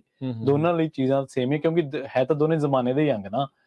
ਸ਼ਾਮ ਨੂੰ ਜਾਂ ਰਹਿੰਦੇ ਤਾਂ ਦੋਨੇ ਜ਼ਮਾਨੇ ਦੇ ਵਿੱਚ ਹੀ ਨੇ, ਅਕਸਰ ਉਹਦਾ ਵੀ ਬੈਠਣ ਉੱਠਣਾ, ਦੂਜੇ ਦਾ ਵੀ। ਸੋ ਇਹ ਗੱਲਾਂ ਕਿਉਂਕਿ ਬਾਅਦ ਦੇ ਵਿੱਚ ਤੁਹਾਨੂੰ ਪਤਾ ਕਈ ਵਾਰੀ ਫਿਰ ਆਪਸੀ ਝਗੜਿਆਂ ਦਾ ਕਾਰਨ ਵੀ ਬਣ ਜਾਂਦੀਆਂ। ਸੋ ਇਹਨਾਂ ਚੀਜ਼ਾਂ ਨੂੰ ਇਸੇ ਤਰ੍ਹਾਂ ਹੀ ਰੱਖ ਕੇ ਚੱਲਿਆ ਜਾਵੇ ਤਾਂ ਚੰਗਾ। ਪਰ ਹੱਕ-ਮਾਰੀ ਜਿਵੇਂ ਆਪਾਂ ਕਹਿੰਦੇ ਹਾਂ ਗਲਤ ਗੱਲ ਆ। ਜੇ ਦੋਨਾਂ ਲਈ ਇਹ ਥੋੜ੍ਹੀ ਜਿਹੀ ਵਿਚਾਰਨ ਵਾਲੀ ਗੱਲ ਹੈ ਕਿ ਭਾਈ ਇੱਕ ਦਾ ਕੰਮ 4 ਦਿਨ ਠਹਿਰ ਕੇ ਚੱਲਣਾ, ਤੇ ਚਲੋ 4 ਦਿਨ ਠਹਿਰ ਕੇ ਦੂਜੇ ਦਾ ਵੀ ਚੱਲ ਹੀ ਪੈਣਾ। ਪਰ ਇਹ ਹੈ ਕਿ ਕਿਸੇ ਨੂੰ ਇਹ ਕਹਿਣਾ ਕਿ ਬਈ ਤੈਨੂੰ ਹੁਣ ਕੰਮ ਤੋਂ ਅਸੀਂ ਰੱਖਣਾ ਨਹੀਂ, ਜੇ ਕੋਈ ਹੱਕ ਦੀ ਮੰਗ ਕਰਦਾ, ਤੇ ਉਹ ਵੀ ਗਲਤ ਆ। ਉਹ ਧੱਕੇਸ਼ਾਹੀ ਹੈ। ਕਈ ਵਾਰੀ ਨਾ ਧੱਕੇਸ਼ਾਹੀ ਸਿੱਧੀ ਦਿਖਦੀ ਨਹੀਂ ਹੁੰਦੀ, ਪਰ ਉਹ ਮੈਂਟਲੀ ਇੱਕ ਪ੍ਰੈਸ਼ਰ ਜ਼ਰੂਰ ਬਿਲਡ ਕੀਤਾ ਜਾਂਦਾ। ਇਹ ਨਹੀਂ ਹੁੰਦਾ ਕਿ ਕਿਸੇ ਨੂੰ ਜੇ ਕਿਸੇ ਨੂੰ ਕਹਿ ਤਾ ਕਿ ਬਈ ਤੈਨੂੰ ਨਹੀਂ ਦੇਣੇ ਪੈਸੇ ਜਾਂ ਕਰ ਲਾ ਕੁਛ, ਇਸ ਤਰ੍ਹਾਂ ਦੀ ਨਹੀਂ ਹੁੰਦੀ। ਕਈ ਵਾਰੀ ਕਈ ਹੋਰ ਤਰ੍ਹਾਂ ਦੇ ਪ੍ਰੈਸ਼ਰ ਵੀ ਪੁੱਟ ਕੀਤੇ ਜਾਂਦੇ ਆ। ਸੋ ਉਹਨਾਂ ਤੋਂ ਵੀ ਗਰੇਜ਼ ਕਰਿਆ ਕਰੋ ਤੇ ਸਮਝਿਆ ਕਰੋ ਕਿ ਚਲੋ ਠੀਕ ਆ, ਚੱਲਦਾ ਕੰਮ ਚੱਲਦਾ ਸੀ ਤਾਂ ਦੋਨੇ ਧਿਰਾਂ ਹੀ ਖੁਸ਼ ਸੀਗੀਆਂ। ਖੜਦਾ ਤੇ ਫਿਰ ਦੋਨੇ ਧਿਰਾਂ ਨੂੰ ਥੋੜ੍ਹੀ ਜਿਹੀ ਅੰਡਰਸਟੈਂਡਿੰਗ ਬਣਾ ਕੇ ਚੱਲਣਾ ਪੈਂਦਾ। ਬਹੁਤ ਸਾਰੀਆਂ ਕਾਲਸ ਮੈਸੇਜ ਆਏ ਸੀਗੇ, ਖਾਸ ਕਰਕੇ ਡੰਪ ਟਰੱਕਰਸ ਦੇ ਵੀਰਾਂ ਦੇ, ਡਰਾਈਵਰ ਵੀਰਾਂ ਦੇ, ਤੇ ਉਹਨਾਂ ਦੀ ਇਹੀ ਸ਼ਿਕਾਇਤ ਸੀਗੀ ਕਿ ਹੁਣ ਥੋੜ੍ਹਾ ਜਿਹੇ ਵਰਤਾਰੇ ਸੱਜਣ ਥੋੜ੍ਹੇ ਜਿਹੇ ਬਦਲੇ ਨਜ਼ਰ ਆ ਰਹੇ ਆ। ਨਹੀਂ, ਇਹ ਤਾਂ ਜਿਹੜੀ ਉਹ ਚੀਜ਼ ਹੈ, ਭਾਈ ਆਪਸੀ ਸਮਝੌਤਾ ਜਿਹੜਾ ਉਹ ਰੱਖੋ, ਆਪਸੀ ਇਤਫਾਕ, ਆਪਸੀ ਪਿਆਰ ਜਿਹੜਾ ਉਸ ਚੀਜ਼ ਦੇ ਵਿੱਚ ਜਿਹੜਾ ਉਹ ਰੱਖੋ। ਜੇ ਤੁਹਾਡੇ ਨਾਲ ਭਾਈ ਧੱਕਾ ਹੋ ਰਿਹਾ ਤੇ then you have labour courts ਵੀ ਪਰ ਉਸ ਤੋਂ ਪਹਿਲਾਂ ਤੁਸੀਂ ਆਪ ਕਾਨੂੰਨੀ ਤੌਰ ਤੇ ਸਹੀ ਹੋਣੇ ਚਾਹੀਦੇ। ਹਾਂ, ਇਹ ਤਾਂ ਦੇਖੋ ਜਿਹੜਾ ਜੱਜ ਆ ਜਿਹੜਾ ਉਹ ਥਾਵਾਂ ਦੇ ਉੱਤੇ ਆ, ਉਹਨੇ ਤਾਂ ਫਿਰ ਉਸ ਹਿਸਾਬ ਦੇ ਨਾਲ ਹੀ ਚੱਲਣਾ ਹੈ। ਹਾਂਜੀ, ਜੇ ਤੁਹਾਨੂੰ ਬਹਿਲਾ ਫਸਲਾ ਕੇ ਏਦਾਂ ਕੀਤਾ ਗਿਆ, ਉਹ ਵੱਖਰੀ ਗੱਲ ਆ ਹਨਾ, ਵੀ ਤੁਹਾਡੇ ਕੋਲ ਉਹਦੇ ਸਬੂਤ ਹੈਗੇ ਆ ਵੀ ਏਦਾਂ ਜਿਹੜਾ ਕੀਤਾ ਆ। ਕਈ ਇੱਕ ਤੁਹਾਡੇ ਇਕੱਲਿਆਂ ਨਾਲ ਨਹੀਂ, ਕਈਆਂ ਦੇ ਨਾਲ ਸਾਂਝੇ ਤੌਰ ਦੇ ਕੀਤਾ ਆ। ਆਪਾਂ ਇਕੱਠੇ ਹੋ ਕੇ ਜਿਹੜਾ ਉਹਨਾਂ ਦੇ ਨਾਲ ਗੱਲ ਕਰੋ, ਵਿਚਾਰ ਕਰੋ, ਚਰਚਾ ਕਰੋ, ਤੇ ਦੋਨਾਂ ਨੂੰ ਇੱਕ ਦੂਜੇ ਦੀ ਭਾਵਨਾ ਨੂੰ ਜਿਹੜਾ ਹੁਣ ਸਮਝਣ ਦੀ ਇੱਥੇ ਜਿਹੜੀ ਉਹ ਜ਼ਰੂਰਤ ਹੈਗੀ ਆ। ਪਰ ਝੂਠੇ ਪੈ ਕੇ ਸ਼ਰਮਸਾਰ ਹੋਣ ਨਾਲੋਂ ਚੰਗਾ ਗੱਲ ਪਹਿਲਾਂ ਵਿਚਾਰੀ। ਜੀ, ਕਿਉਂਕਿ ਫਿਰ ਜਦੋਂ ਕਾਨੂੰਨ ਦੀ ਕਚਹਿਰੀ 'ਚ ਬੰਦਾ ਝੂਠਾ ਪੈਂਦਾ, ਫਿਰ ਉਹ ਤੁਹਾਨੂੰ ਪਤਾ ਗੱਲਾਂ ਵੱਡੀਆਂ ਹੋ ਜਾਂਦੀਆਂ। ਇੱਕ ਨੋਰਮਲ ਜ਼ੁਬਾਨੀ ਕਲਾਮੀ ਗੱਲ 'ਚ ਗੱਲ ਹੋਰ ਹੁੰਦੀ ਹੈ, ਤਾਂ ਫਿਰ ਕਿਉਂਕਿ ਕਾਨੂੰਨ ਨੇ ਤਾਂ ਕਾਨੂੰਨ ਮੁਤਾਬਕ ਹਿਸਾਬ ਕਰਨਾ। ਉਹਨਾਂ ਨੇ ਕੋਈ ਇਹ ਨਹੀਂ ਗਾ ਕਿ ਕਿਸੇ ਦੀ ਸ਼ਰਮ ਝੇਪ ਮੁਤਾਬਕ ਤਾਂ ਗੱਲਾਂ ਹੋਣੀਆਂ ਨੇ ਉੱਥੇ ਤਾਂ। ਜੀ। ਸਮਾਂ ਆਪਣੇ ਪ੍ਰੋਗਰਾਮ ਦਾ ਜਿਹੜਾ ਹੁਣ ਇੱਥੇ ਹੀ ਸਮਾਪਤ ਹੈ।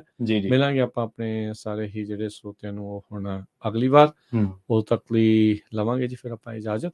ਮੇਰੇ ਰਾਜਕਮਲ ਸਿੰਘ ਵੱਲੋਂ ਤੇ ਪ੍ਰਵੀਨ ਸ਼ਰਮਾ ਵੱਲੋਂ ਤੁਹਾਨੂੰ ਸਭ ਨੂੰ ਪਿਆਰ ਸਤਿਕਾਰ, ਸਤਿ ਸ਼੍ਰੀ ਅਕਾਲ। ਜਿਹਦੇ ਵਾਸਤੇ ਖੇਡਦੇ ਸੁਣਦੇ ਪੰਜਾਬੀ ਰੇਡੀਓ USA।